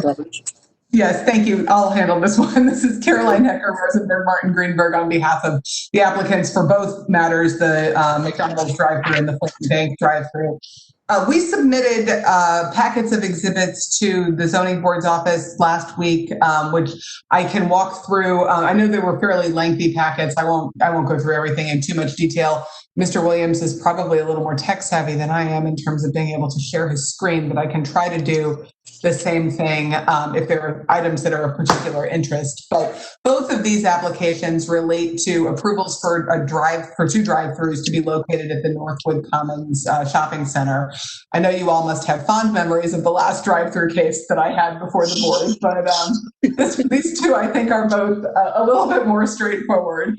The Northwood Shopping Center is a big redevelopment is underway up there. We've included in the file of exhibits that you should have an aerial image that shows the shopping center prior to the demolition. It is located adjacent to Morgan State's campus. It has a bit of a complicated history. It was built in the 30s, but it was a segregated shopping center, and it was the site of some of the early sit-in demonstrations during the civil rights movement. More recently, it sort of fell into decline in the 80s, and despite being located next to relatively stable neighborhoods and Morgan State, it has experienced a series of false starts with the redevelopment. But the current redevelopment efforts go back to about 2013, when Morgan partnered with a development partner to move the project forward. And this, will become part of that redevelopment. There was a PUD, a planned unit development, enacted in 2016 to authorize the redevelopment in advance of Transform. Once Transform Baltimore became effective, the PUD was no longer necessary, and it was repealed in 2019. So that does not control the property any longer. But the City Council did establish a regional institution strategic enterprise RISE zone within this area. And, the project is moving full speed ahead at this point. The buildings on the site have been all demolished in anticipation of the site work beginning in September. I see my hearing outline is up on the screen, so yes, we'll do it. So I wasn't able to mail the packets out in time, but because I have the USB, I can actually share the screen for you. Brilliant. Okay, that's even better. Okay. So the first few items in the file there's the aerial photo that shows the shopping center prior to the demolition. And then there are a series of newspaper articles following that talk about the various redevelopment plans as they've evolved over the last several years. The Northwood Commons project is a $50 million redevelopment that's going to be rolled out in 2 phases. The first phase will have about 70,000 square feet of retail space, which will include a Barnes & Noble bookstore with a Starbucks and 20,000 square feet of office space that will house Morgan State's Public Safety Department. The second phase will be the construction of an additional 30 to 35,000 square feet of retail, most of which will be operated by a grocery store. It was recently announced that the German grocer Lidl has signed a lease for a 30,000 square foot space in the shopping center that is expected to open in 2022. So we've done extensive community outreach in connection with this project. What you see on the screen right now is the memorandum of understanding, the community benefits agreement that we've signed with the local neighborhood associations that governs the operation of the shopping center, basically ensuring that it will be operated as a first-class shopping center should be, which is, I think, quite different from how it has historically been operated. The project will comply with the bulk and yard standards of the C3 zoning district, including the maximum permitted height of 60 feet. We're providing about 150 more parking spaces as required. So there'll be plenty of parking within the site. And as part of the redevelopment, we are including 2 pad sites that each have drive-throughs, one for the McDonald's and one for the Thornton Bank. And Levu, if you can scroll to the next exhibit, the site, which should be the site plan after the MOU, we'll be able to see where these 2, and it's a long MOU, I apologize. There were a lot of things that everyone wanted to make sure got in there relating to the operation of the center. But you'll see on the site plan that the McDonald's is going to be located along Lochraven Boulevard on the north side of the intersection with Havenwood, and the bank is going to keep going. That's just an exhibit to the MOU. The bank will be located on the south side of the intersection of Havenwood and Lochraven. The McDonald's, there is an existing McDonald's, that's it, there we go. There's an existing McDonald's drive-through right now that's located along Argonne Drive that's being relocated to the Lochraven side. And as you can see there, you can see the 2 drive-throughs, one on the north, one on the south side of the intersection at Lochraven and Havenwood entering the site. We did include copies of the building elevations and the signage plans in the file as well. McDonald's generally does 65 to 70% of its business through the drive-through.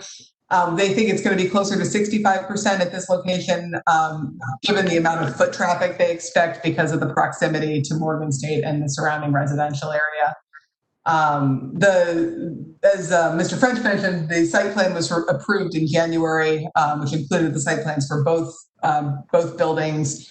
And as I mentioned, the signage plan is included as well. That shows the building signage that's proposed. There's a freestanding sign that's proposed to remain for the McDonald's. It's existing. The hours of operation is proposed to remain the same for the McDonald's, 6 a.m. to midnight. And let's see, what else can I tell you? The outline that we submitted proffers all of the legal standards, which I'd be happy to walk through in detail, although I suspect you may not want to hear all of them just in the interest of time. But as Ms. Nadeau mentioned, there is a letter of support from the Hill and Road Association, and we do have the recorded MOU with all the local community groups as well. And we have on the phone with us representatives from the development team and from the engineering office who can certainly answer any technical questions that you might have. Caroline, this is Bill Cunningham. How are you doing? Hi. In your deliberations with the neighborhood, first, I'm really excited about this project. I've got quite a history with this. Going back when I was a kid, actually. But anyway, was there any discussion of the setbacks? First, what are the setbacks on Lochraven Boulevard? Are you asking what the required setback is or the proposed setback? What are the setbacks in the drawings? Oh, I would have to defer to the engineer on that. I don't think the plan that we have in front of us on the screen is dimensioned. Let me see if I can find that on our site plan real fast. Okay, so the bank is, it looks like it's, there is about, what is that? About 40 feet, 50 feet, I'm sorry, between the building and the retaining wall along the green space on Loch Raven. And then, I'm sorry, that's the McDonald's. And then the bank is, that one that looks like it's a little bit closer. That one looks like it's about 20 feet or so from the property line. Let me tell you why I ask. I was involved in the last redo of Northwood Shopping Center when the McDonald's came in. And basically what we bargained was the McDonald's for a much improved Northwood Shopping Center. And part of that discussion were the setbacks on Loch Raven Boulevard. And I don't remember the details, but there was some type of agreement between the neighborhoods related to setbacks, which have been much further back than these. Did that come up at all in the discussions? It didn't actually. My understanding was that the properties along Loch Raven have been, they were historically zoned residential. So it would not have been possible to put commercial buildings in that location. But now that under Transform, it's been rezoned to the C3 district. So That's the answer, actually. Okay. Thank you. I don't know that there was ever a formal document that did anything with that. There was at one time. I just forgot what it was. Okay. And when it was. Thanks. Sure. Do we have any additional questions from the board? Not from me. Sacker, can you comment on whether or not we expect that bridge on Hartford Road to be completed by the time this construction gets underway? Just curious. I citizen. cannot speak to that. I did go by this morning, and there is one complete structure all the way across now. Okay. Need some stuff underneath, but That's progress. looking forward to it. Okay, thank you for that. We'll move on to the next case. Oh, sorry. Let me do the callers really quick. Oh, yeah. I'm doing a 30-second count for the callers, by the way. Okay, sure. Yeah, do that. I know there's quite a few of them. Oh, I don't want to miss those. I apologize. They get fewer as they go on because people start to hang up when they've heard their case. So. And while you're pulling those up, Ms. Hecker, you mentioned that the bank is expected to be coming online there. What is that bank? Oh, I'm sorry. I couldn't hear you. Say again. You indicated a bank was going to be part of the new development. What bank is that? It's Fulton Bank. Fulton Bank. Fulton Bank, yes. Thank you. All right, that's all the callers. 3-second rule. Okay. All right. Well, is there anything else you'd like to add to your application at this time, Ms. Hecker? No, I think that's it. But like I said, if you have any questions, please ask. Very well. All right. Well, we're going to conclude with those properties. We'll move on to the next matter, which is case number 2020-122, 623 Caroline Street and 600 South Bond Street. For you, Ms. Hecker, and your and crew, to consolidate 623 South Caroline Street with 600 South Bond Street and construct a 2-story addition to existing bakery. Do we have any planning reports and staff reports?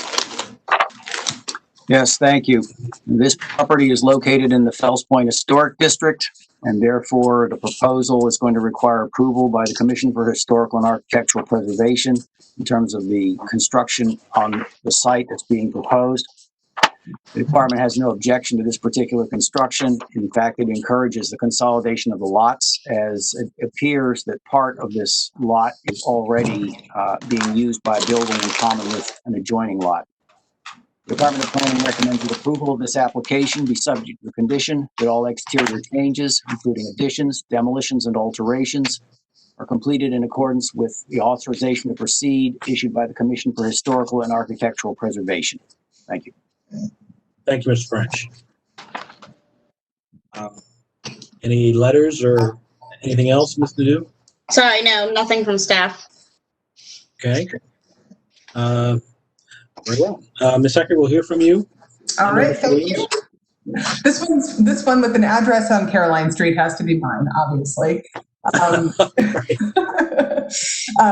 the record, Caroline Hecker, Rosenberg, Martin Greenberg, on behalf of the applicant. I think we have representatives from Morrison Ritchie on the phone, and possibly as well as someone from H&S. Ms. Nadeau, I was trying to play with this background. I think I can share the screen. I have it up if you have the ability to. Yeah, I can. Let's see. So what I'm going to do is I'll make center, and then you can go to at the top. It'll say share, and then you can just share your screen. Brilliant. Okay. Share my screen. All right. You should have the site plan in front of you. Does that show up on your screens? Okay. So this is an application for setback variances related to the construction of a small expansion of the existing H&S bakery in Fells Point. This is sort of the last piece of the bakery expansion project that started a number of years ago. This property was improved with an old building, the former O'Malley lumber building. And at the time that they started the bakery expansion project, we had intended to expand the bakery to come out all the way across to South Caroline Street, come down to Allison, and really square off this corner here. But because this building was located in the CHAP district, the O'Malley lumber building was here, we had to go through a CHAP process to obtain approval to demolish that building. That process took longer than we really had anticipated, and the rest of the bakery was being delayed because of that. So we decided to proceed with the rest of the bakery expansion and then come back later to add this little corner in, which is what we're here for today. So the rest of the bakery expansion has been constructed already. What's remaining is a little corner that's cut out on at the intersection of Caroline and Alisana Street.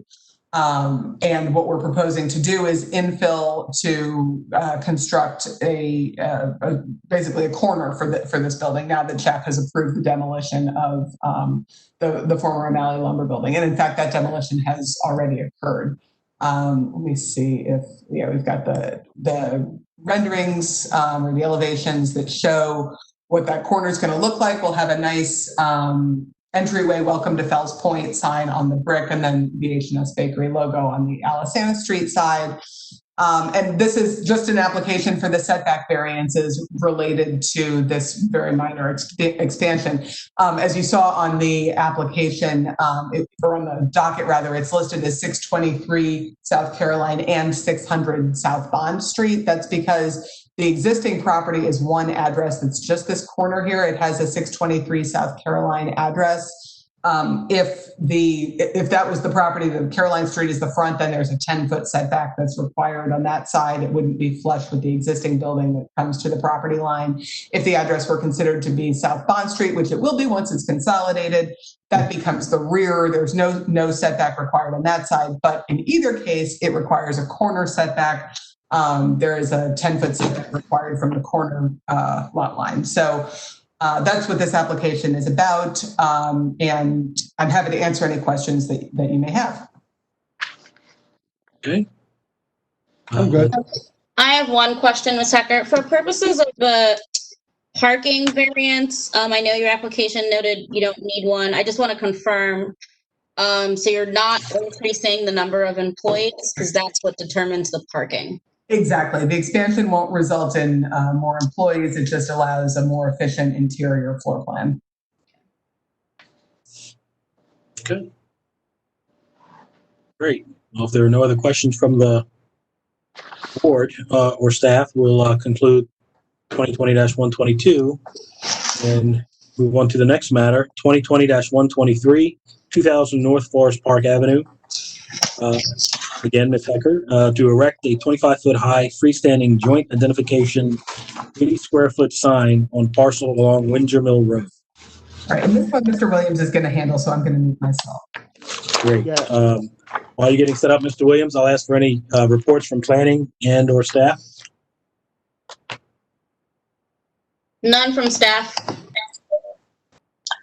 Thank you. Planning Department reviewed this application. The original application that was provided was for a freestanding, what we would call a pole sign, and with a substantial sign area. The Planning Department staff noted that this sign, in terms of its size and in terms of its height, was intended basically to function as a second identification sign for a property at 2000 North Forest Park Avenue, but was actually going to be located on another property known as 5209 Windsor Mill Road. The department considered this something that should not be approved and wrote a memo to the board basically recommending disapproval of that application. The department furnished a copy of that memorandum to the applicant, and the applicant basically decided to reconsider the application and possibly amend it. The staff have received since that time a revised proposal for a monument sign as opposed to a freestanding pole sign, and a substantial reduction in the sign area of the sign as well. On that basis, the department no longer has an objection to the proposal to put the sign on 5209 Windsor Mill Road, as would be detailed in an exhibit. I believe it's exhibit number 7. I will check again on that. Excuse me, exhibit number 6 that Ms. Hecker will present to the board, I'm sure. But basically, that's our recommendation. We do not have an objection to approval of the monument sign as described in Exhibit 6 of the applicant's application to the board. Thank you. Very well. Thank you, Mr. Branch. Sorry, I forgot. We don't have a staff memo, but there is one thing in the staff report that I just want to bring up before Mr. Williams testifies, which is basically, since it's on a different lot, whether it can be considered a billboard. For the boards, I guess, so the board knows, a billboard is defined as a sign that directs attention to a business or commodity that is sold or offered somewhere other than on the property on which the sign is located, or sold or offered on that property only incidentally. So I only bring it up because I know it's a sign for a gas station that's not on the gas station lot. Very well. Mr. Williams. Wait, can I ask a question? You may. So are we allowed to, can you just provide a little bit more clarity? I'm sorry. Yeah, sure. I'll let Justin testify to it a bit more too. So they're applying for a monument sign, and my understanding from the application is that it's for a shopping area. So I'm guessing that's why you'll say it's basically the definition of billboard is a sign that's not on the lot where the property is. This sign, the original application, only had verbiage about the gas station, and then it was on a different lot, which is why in our staff report we noted it as being a billboard, because you couldn't really say it was a shopping area sign if it didn't mention anything. So if it was in fact a sign that was advertising something else on property where the other something else wasn't, is that prohibited? That would be prohibited. You need to go to city council for that. Okay. But what you're saying is it's been amended to include varying other things that are actually on the property site, including the gas station that isn't. Exactly. So I guess going into how the amendment fixes the billboard issue. Okay. Take that. Hey, Mr. Williams, go ahead, sir. Thank you. And for the record, Justin Williams from the law firm Rosenberg, Martin, Greenberg, joined virtually or by phone by the shopping center owner, Dave Eberhardt, and also, I believe, Jeff Bainbridge from Royal Farms, as well as Amanda Stamper, who is our project engineer from Dewberry. As the preliminary matter, as Mr. French pointed out, we will be seeking, I guess, officially to amend our application. Before you, the right side, hopefully the screen you can all see, is a sign that we initially sought approval for. We did have some tenant signage besides the Royal Farms and the name of the shopping center, but in response to planning's comment about like the road that the sign is going to face is not a very, I guess, they don't see it as very commercialized. They wanted something smaller and more in keeping with the neighboring area. And in response to that feedback, we've amended the signage just considerably to make it smaller in height and area.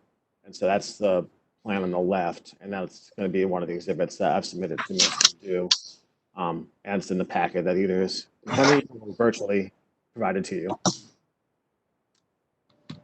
So some background for you. I'm not sure if anyone was on the board in 2018. The board approved a Rural Farms gas station at 2000 North Forest Park Avenue, constructed generally in this area here. This aerial photo is obviously out of date. They've started raising the site now and started construction here. The shopping center consists of this area here. That's the asphalt. That's a one-story building with a few tenants in there, a Subway, nail shop, and a catering facility. Wraps around to the Rural Farms as well. This gas station in the corner is a BP and not part of this shopping center. Might be easier to actually see it. This exhibit here shows the prior zoning of the area before Transform Baltimore, was generally a residentially zoned area, mostly R4. And then through the Transform Baltimore process, Councilwoman Helen Holton rezoned most of the area that includes our shopping center area to C2. The C2 zone in pink here is all owned by Mr. Eberhardt or his entities. And then, as I mentioned, in 2018, with following the rezoning, the Rural Farms obtained approval from the board for variances for signage and for conditional use approval to operate a gas station on the property. And so the shopping center boundary that's all owned by Mr. Eberhardt's related entities is proposed to be roughly in this blue area here.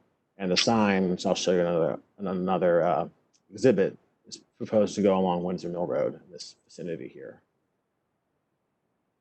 This exhibit shows the board's approval in 2018. And this shows, this exhibit here shows the site plan as proposed. Again, the sign is proposed to go in this location here along Windsor Mill Road. And I've shown you the monument sign. So we've amended the application to do the monument sign in response to planning's comments. We think this is more in keeping with the neighborhood. We've shown, I have an exhibit also, exhibit 7 in your packet, that shows nearby monument signage that's sort of precedent imagery for us. Our proposed sign will be here at the subject property, and this is near the Kiernan Hospital. There's signage here at the lower level.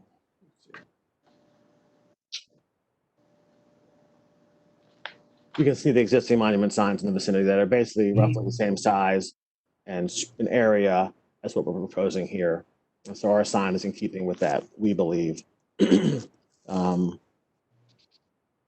I guess the other unorthodox thing that was raised by Ms. Dew and by planning in the initial comment was that the question was, does this act as a billboard or not?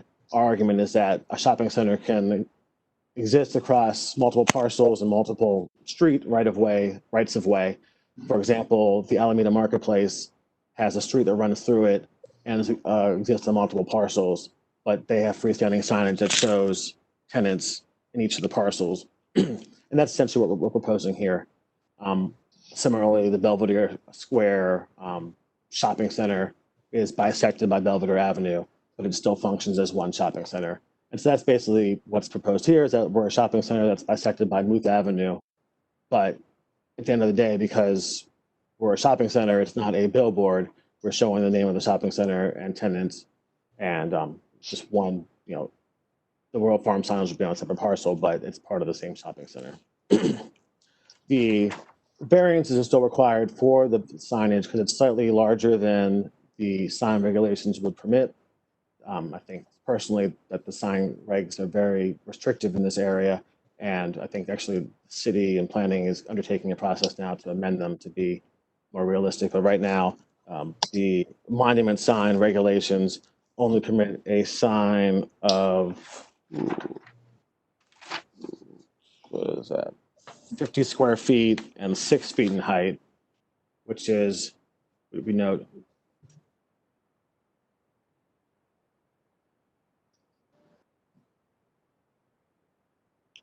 ironic because under the old zoning code, the B1 zoning district, we would have been allowed by right to have a 24-foot tall sign with 80 square feet in the area because the property was formerly zoned B1. The reason for the variance, the uniqueness of the property, driven by the adjacent vegetation in the area. This is Windsor Mill Road here, and you'll see that the sign's supposed to be here, and the adjoining property here has a lot of vegetation, which limits the sight distance. So as a motorist comes up, there's limited ability to see any signage or any commercial activity on that corner. And so that's why we're requesting a larger sign to help motorists navigate into the site. They would go in here to either the subway or the nail salon or catering facility or through here to the Royal Farms, which will be in this area. One thing I forgot to mention is Mr. Eberhard also owns these adjoining properties here. So to the extent that there would be any conflict with adjoining property owners, he is the one who's impacted by that with these sites here. Also, then I guess for completeness, by way of comparison, there's a BP gas station sign on the corner. So this is a corner of Windsor Mill and Franklin Avenue. And Forest Park Avenue. And so our sign is only going to be 7 feet tall and with the limited area versus the BP sign, which is right on the corner, which is obviously a lot larger and more prominent. And so for those reasons, we'd ask the board to approve the variance that we're requesting for the signage. Answer any questions you have. Okay. Have any questions from the board at this time? No, I'm good. No, sorry, I'm going to go through the call-in users again. And then also people who aren't call-in, you can raise your virtual hand.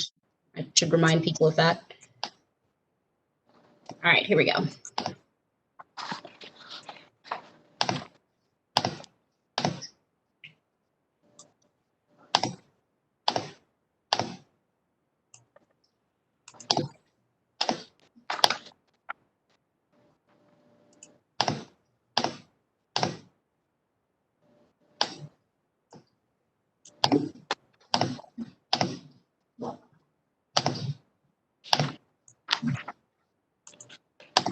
All right, that's all the call-in users. Okay. Very well. Any final comments, Mr. Williams, or does that do it for you? Nothing further, unless the Very board well. has any questions. Thank you. We're going to, we'll take that up ordinary course. We'll move on to the next matter. Case number 2020-124, 5111 through 5113 Roland Avenue.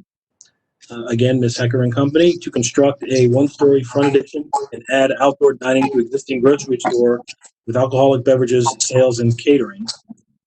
And we understand this to be the Eddies of Roland Park. As for any reports from planning and staff reports. Planning Department has reviewed this application and has no comment at this time. Thank you. Staff received one letter in support from the Roland Park Civic League and the Windhurst Improvement Association. They say, writing to express our strong and enthusiastic support for Victor's Market's plans to renovate the property at Roland Avenue, known as Edie's of Roland Park. We're thrilled to see this longtime family-owned business invest in upgrading our neighborhood store, as they did with their Baltimore County location. Proposed exterior improvements will help to realize one of the major goals of the Greater Roland Park Master Plan by activating the broad sidewalk in front of the store. It also meets the spirit of Transform Baltimore. We commend their communication and transparency in sharing the design of the new facade and exterior renovations. After a well-attended meeting, we're glad to see they've incorporated residents' feedback by retaining the window openings that currently exist on the portion behind the proposed outdoor eating area. We strongly support the applicant's request for a variance to the front yard setback in order to build the new vestibule. And we look forward to working with them moving forward. Okay. We'll hear from the applicant now.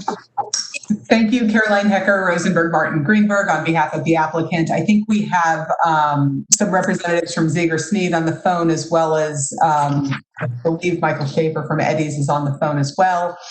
I will attempt to, oh, maybe I can't yet. Levy, can you allow me to share my screen so I can pull the site? Yes. Sorry, I like kicked Justin off. Nope, that's fine. Take him to the curb. Change to presenter. All right, let's see. Oops. All right, there you go. Ah, brilliant. Okay, here we go. All right, all right, so you should have up on your screen a copy of the site plan. This relates to Eddie's of Roland Park, located on Roland Avenue. It is a family-run grocery store. It's been there since the 50s, and they are really known for having tremendous customer service. They are proposing to do some upgrades to the existing store, both inside and outside. And included in that is the construction of a small vestibule on the front of the store and the creation of an outdoor seating area, which is shown on the site plan here. So you'll see the vestibule area is roughly, I'm not very good at pointing with this thing, right in the front here. It comes out 13.7 or 13 feet 7 inches rather from the front of the building. The property line, interestingly, and in this case, runs kind of down the middle of the sidewalk. It doesn't come all the way to the edge of the sidewalk. So we do need a setback variance. This is interesting also because it's located in the C1 BC zoning district, which and under the zoning code, any change to a front yard setback requires a variance. So we would need a variance anyway because we're only set back about 9.5 feet from the property line here, although again, we're much farther from the actual roadway on Roland Avenue. But because any change requires a variance in the C1 BC district, we also have to apply for this. It's really relatively straightforward. We've met with the Roland Park Civic League and the Winehurst Association. As you heard from Ms. Nadeau, there's letters of support in the file, and we're happy to answer any questions that you may have. I'm good. No questions from me. Questions from me. All right. Thank you. Mr. Nadeau, do we have any callers for this one? Let me see. Meanwhile, I have one question, Ms. Hecker. Is there a liquor license for this location? They have an existing liquor license that will remain in place. There's no change to that proposed. Okay. It's a packaged goods store license for off-premises consumption. Okay. That's what I thought. All right. So if anybody wants to testify, you can raise your virtual hand. And in the meantime, I'm going to momentarily unmute callers.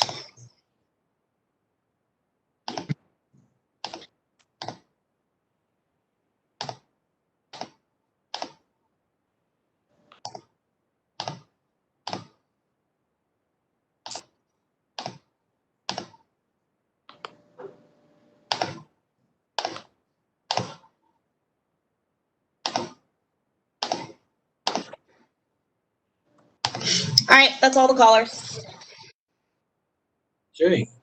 There being no more questions from the board, we will conclude case number 2020-124 and move on to case number 2020 through 120. 2020-125. 2501 through 2525 West Franklin Street and 330 Warwick Avenue. Ms. Hecker, this is to consolidate 2501 through 2525 West Franklin Streets with 330 North Warwick Avenue and subdivide into 3 lots. Lot 1, construct a parking lot. Lot 2, construct a restaurant and drive-through facility. And Lot 3, construct a retail goods establishment. I ask for any reports from planning and staff. Thank you. Planning Department notes for the record that any subdivision requires approval of the Planning Commission, and therefore there would be a subdivision plan and development plan that would be approved by the Planning Commission, under which these properties would be redeveloped.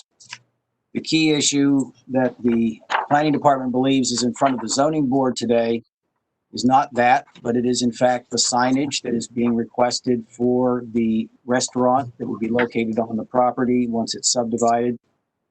And the question is whether the signs proposed should be classified as wall signs for the ground floor, for which one per street frontage for a corner tenant with direct ground floor access measuring 25 square feet is permitted, or whether the sign should be classified as wall above ground floor, for which two per corner lot totaling 2 square feet per linear foot of building frontage are permitted.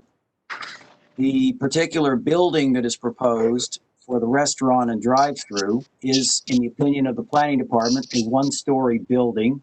It does not have an upper floor or above ground floor area.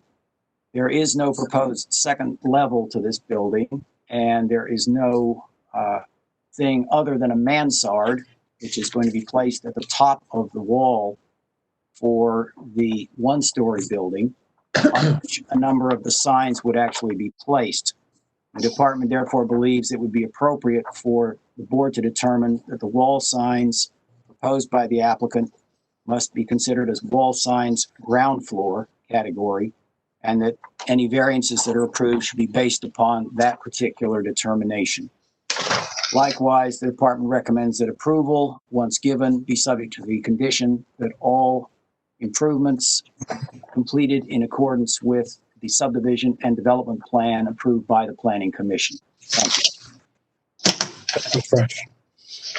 So I have one letter of support here from the Fayette Street Outreach Organization. Okay. We're pleased to offer this letter in support of the proposed rezoning. We have met with the developer who has shared their plans for this site, which will include a redesigned McDonald's restaurant and a new retail building / store. We agree that the proposed C3 district zoning is more consistent with other developments. Along with the redevelopment, they've also shared their vision regarding the area. We request that McDonald's support local hiring, develop an ongoing partnership, and support the Fayette Street Community Center financially. This will include job fairs, job shouting opportunities, and light meals for after-school senior programs. Okay. Mr. Williams, we'll hear from you. Thank you.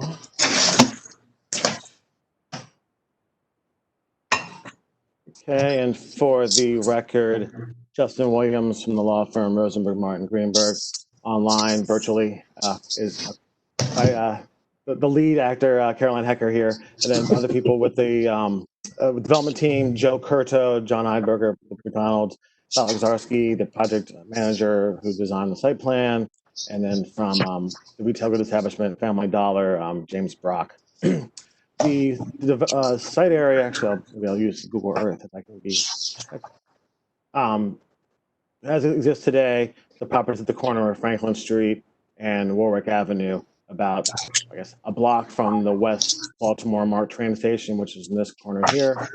The site includes what's now like a warehouse building that I believe is Enos Furniture Outlet. There's also a carryout in the corner that would be part of the building that's going to be raised and redeveloped with our new site plan. So I'll go through in a minute.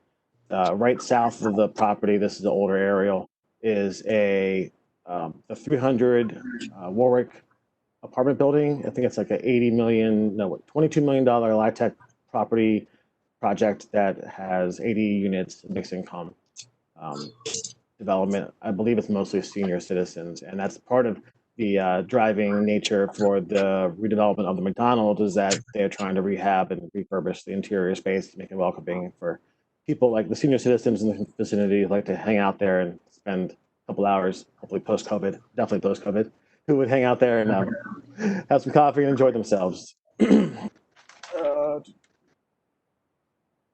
I'll walk you through the exhibits. And so we have 3 requests here, I guess 4, depending on how the board decides on the sign issue. The main one is the drive-through conditional use approval. The property obviously already has a drive-through McDonald's right now. We're moving the McDonald's over some. I'll show you that site plan. And we're going to have a double drive-through lane, so that requires the board's approval. We're also, for the reasons I'll go into, have a unique subdivision proposed here, and the parking spaces on the lot that will be devoted to the McDonald's will exceed the maximum. So again, what the zoning code limits the number of parking spaces that can be on a site to no more than 2 times the maximum requirement. But because of how the property lines are being drawn, we will exceed the maximum requirement for a restaurant by 3 parking spaces. So we request a variance from that. And then also we request some sign relief, and we'll get to the issue of how much relief is required. Generally, we are adding a Family Dollar sign to the existing freestanding sign. That's a pretty minimal variance, and we'll get to the wall-mounted signage as well. So this property right now, I have a subdivision plan, and I don't know if you have the electronic exhibits in front of you or they're mailed to you. I think we got to the zoning office a little late. What's proposed on the left, or right on the left of the screen right now, is the existing condition of the site of 3 lots, and, well, actually 4 lots. The 1 lot is owned by a landlord who's not part of the development team, but they own the property, and we could not come to an agreement with that owner as to how to site the buildings and combine the lots. And so what's proposed on the right is the layout for this shopping center development, with the McDonald's here on what's going to be lot 2, shown here in the lines, generally in this vicinity. And then on the right side is the Family Dollar store, which is going to be up against North Warwick Avenue. And so the property lines are generally drawn, and we're going to work with the Planning Commission and planning staff on how to finalize their location. But ultimately, there will be a separate lot with parking on it. Parking as a principal use is permitted by right in the C3 zone. But the accessory parking that's going to be proposed for the McDonald's will exceed slightly the maximum permitted amount for a restaurant. That's part of the variance that we're seeking approval for. Here's an aerial photo, I'm sorry, street view photo showing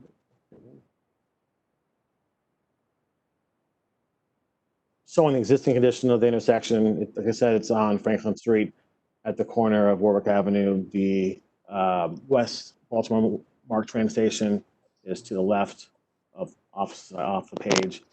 In the background, you can see the construction of the senior or mixed income development behind the development, behind the furniture warehouse.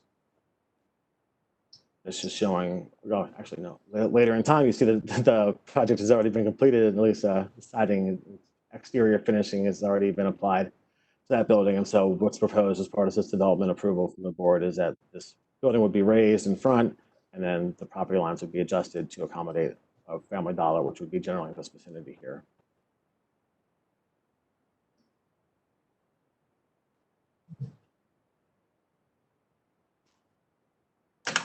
The site plan is exhibit 5, been prepared by Valerie Zarski's on the phone and giving technical questions. We were generally proposing to remove 2 egress points and have a wider driveway further down along, to the west, along West Franklin Street. That will help with traffic flow in and out of the site. The site plan has been approved by the SPRC for layout of the buildings. Then, like Mr. French had mentioned, we'll go back to the Planning Commission for the final lot line layout and then the development of plan approval. The exhibit 6 is showing elevations. This is sort of what Mr. French was getting at with the signage, what we're proposing. You'll see the wall-mounted signage is pretty much in keeping and typical of what one would see in a restaurant storefront. McDonald's has fairly modest signage compared to other fast food or quick service restaurants. The issue is in the C3 zoning district, a wall sign, if this is considered to be ground floor, you only get 1 sign of 25 square feet, which strikes me as absurdly small for any establishment, much less one along State Highway, a well-traveled intersection. I believe what this ground floor sign category is referring to is something like,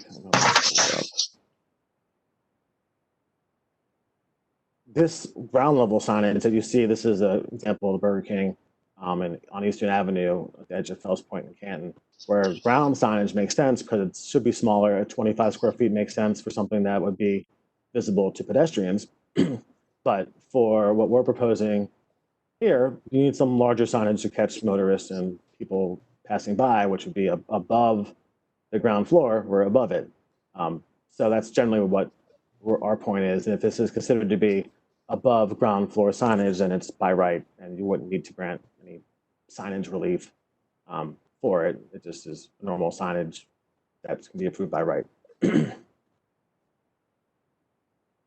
We've also, just for completeness, shown elevations for the Family Dollar signage as well, but that should be meets the sign regulations as well. The other variance we will definitely need is for the freestanding sign. We're keeping the existing McDonald's signage. That's along Franklin Street, and they're going to add a Family Dollar sign of 5 foot by 5 foot to the pole, just to minimize sign clutter. So instead of having them have a separate freestanding sign on their lot, we're going to combine them onto one sign. But the existing, I guess the freestanding sign regs only permit, again, I think it's relatively small, a 32 square foot sign by right, and the existing McDonald's sign and arches, I believe, is already over 200 square feet by itself. So we're adding to that by 25 square feet. And we think it's justified just to reduce sign clutter, because they could have a separate freestanding sign on their own, but by combining them onto one sign, it's more aesthetically pleasing street frontage. As Mr. Dube mentioned, we also have a letter of support in the file for the board's reference. I can go into more detail. The exhibits we provided to the board go through the legal standards you're supposed to consider. I'm happy to answer any questions, and people are on the phone to answer technical questions as well.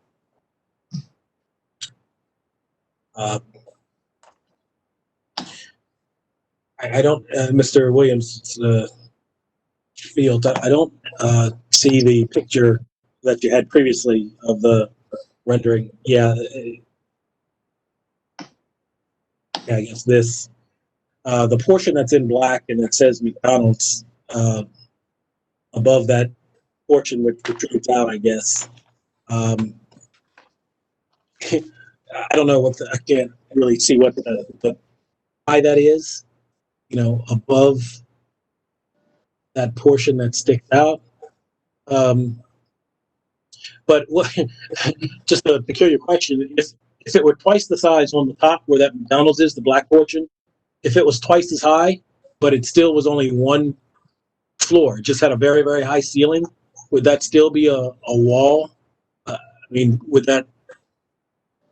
So that's to my point. That's why I think the reading of the code must mean that ground floor is ground floor, like the Burger King signage I showed. Mm-hmm.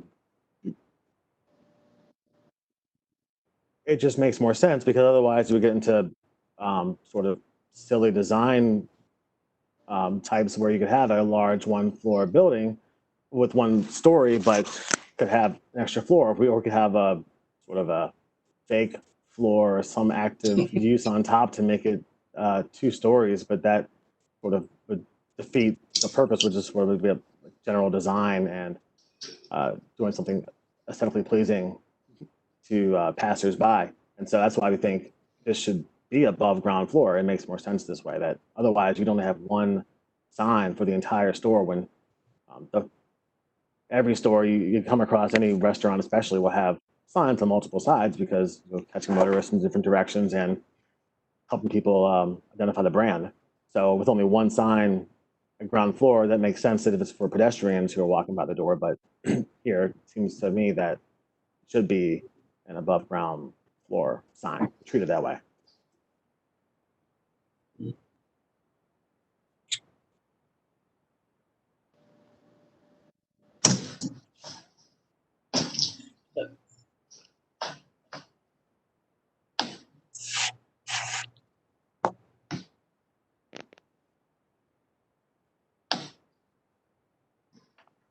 Would you like me to go through the callers, Mr. Chair, for the final? Why don't we do that? And if there are any questions that the board has, Mr. Williams, feel free. And of course, if anybody wants to raise their virtual hand, you may do that as well.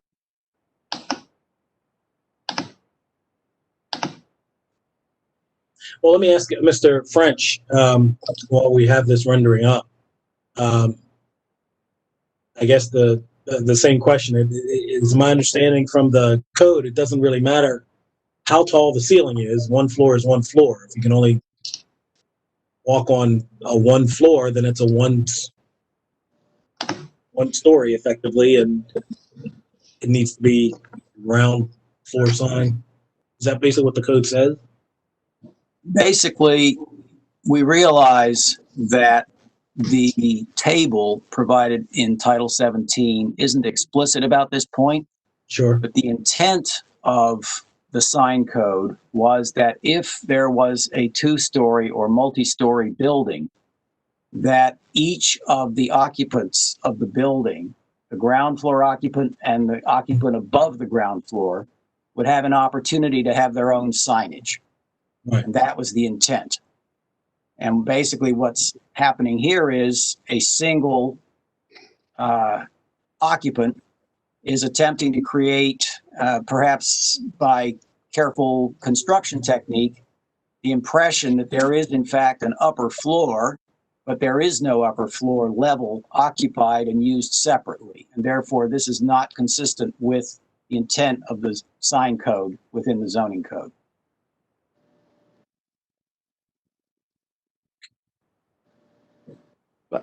I don't know if you want to go back and forth, and so I guess just so not to belabor it, but I guess the counterpoint is that, for example, in the code, there's other parts where it's specific about the floor. So like for window signage in the C5 DC, it specifies ground floor and second floor. And so, I mean, maybe perhaps planning's intent was what Mr. Brent says, and I said, I believe that's definitely their intent, but I'm not sure if the city council's intent was the same, or if they would have gone forward with sign regs that would have allowed by right, such as restrictive sign package, given that just common development, this is, we would feel McDonald's store, which is pretty modern and not overly garish, but all the signs would be prohibited by right, except for one, perhaps one Arches sign.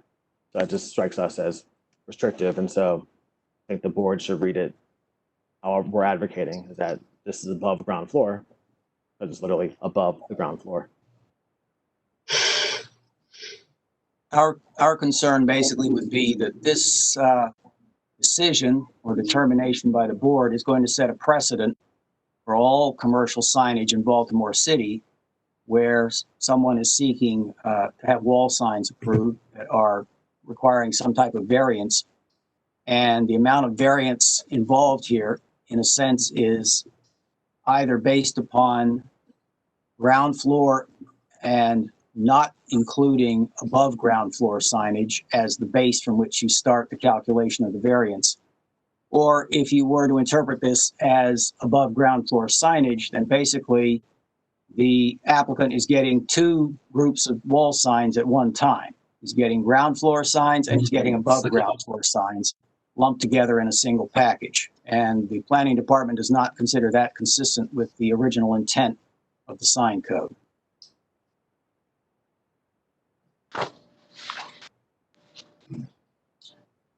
Thank you, Mr. Frank. Do we have anyone on the line? Listen to. Nope, there's no one on the line. And doing one last check, I don't see any raised hands. So, Do we have any questions from the board? Not for me. Not for me. None for me. None from me.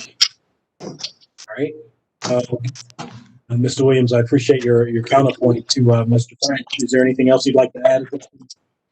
No, that's all. I guess, I mean, it's sort of academic, I suppose, if planning would still support variances to be granted if it's considered categorized even as ground floor. I guess just support development in the city. Let's create, represents multiple millions of dollars in development and creation of new jobs for the expanded McDonald's and for the future retail goods store. Thank you. Thank you, Mr. Williams.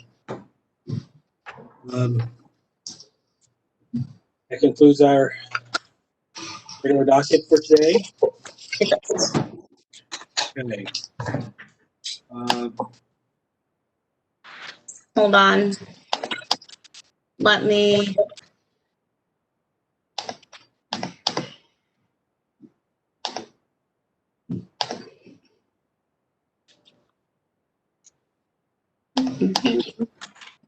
Just demoting everybody before we deliberate.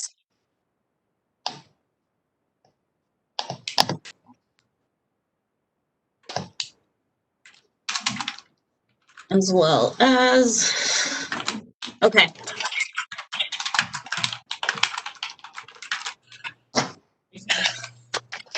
We'll proceed to deliberations at this point. Mm-hmm. Okay.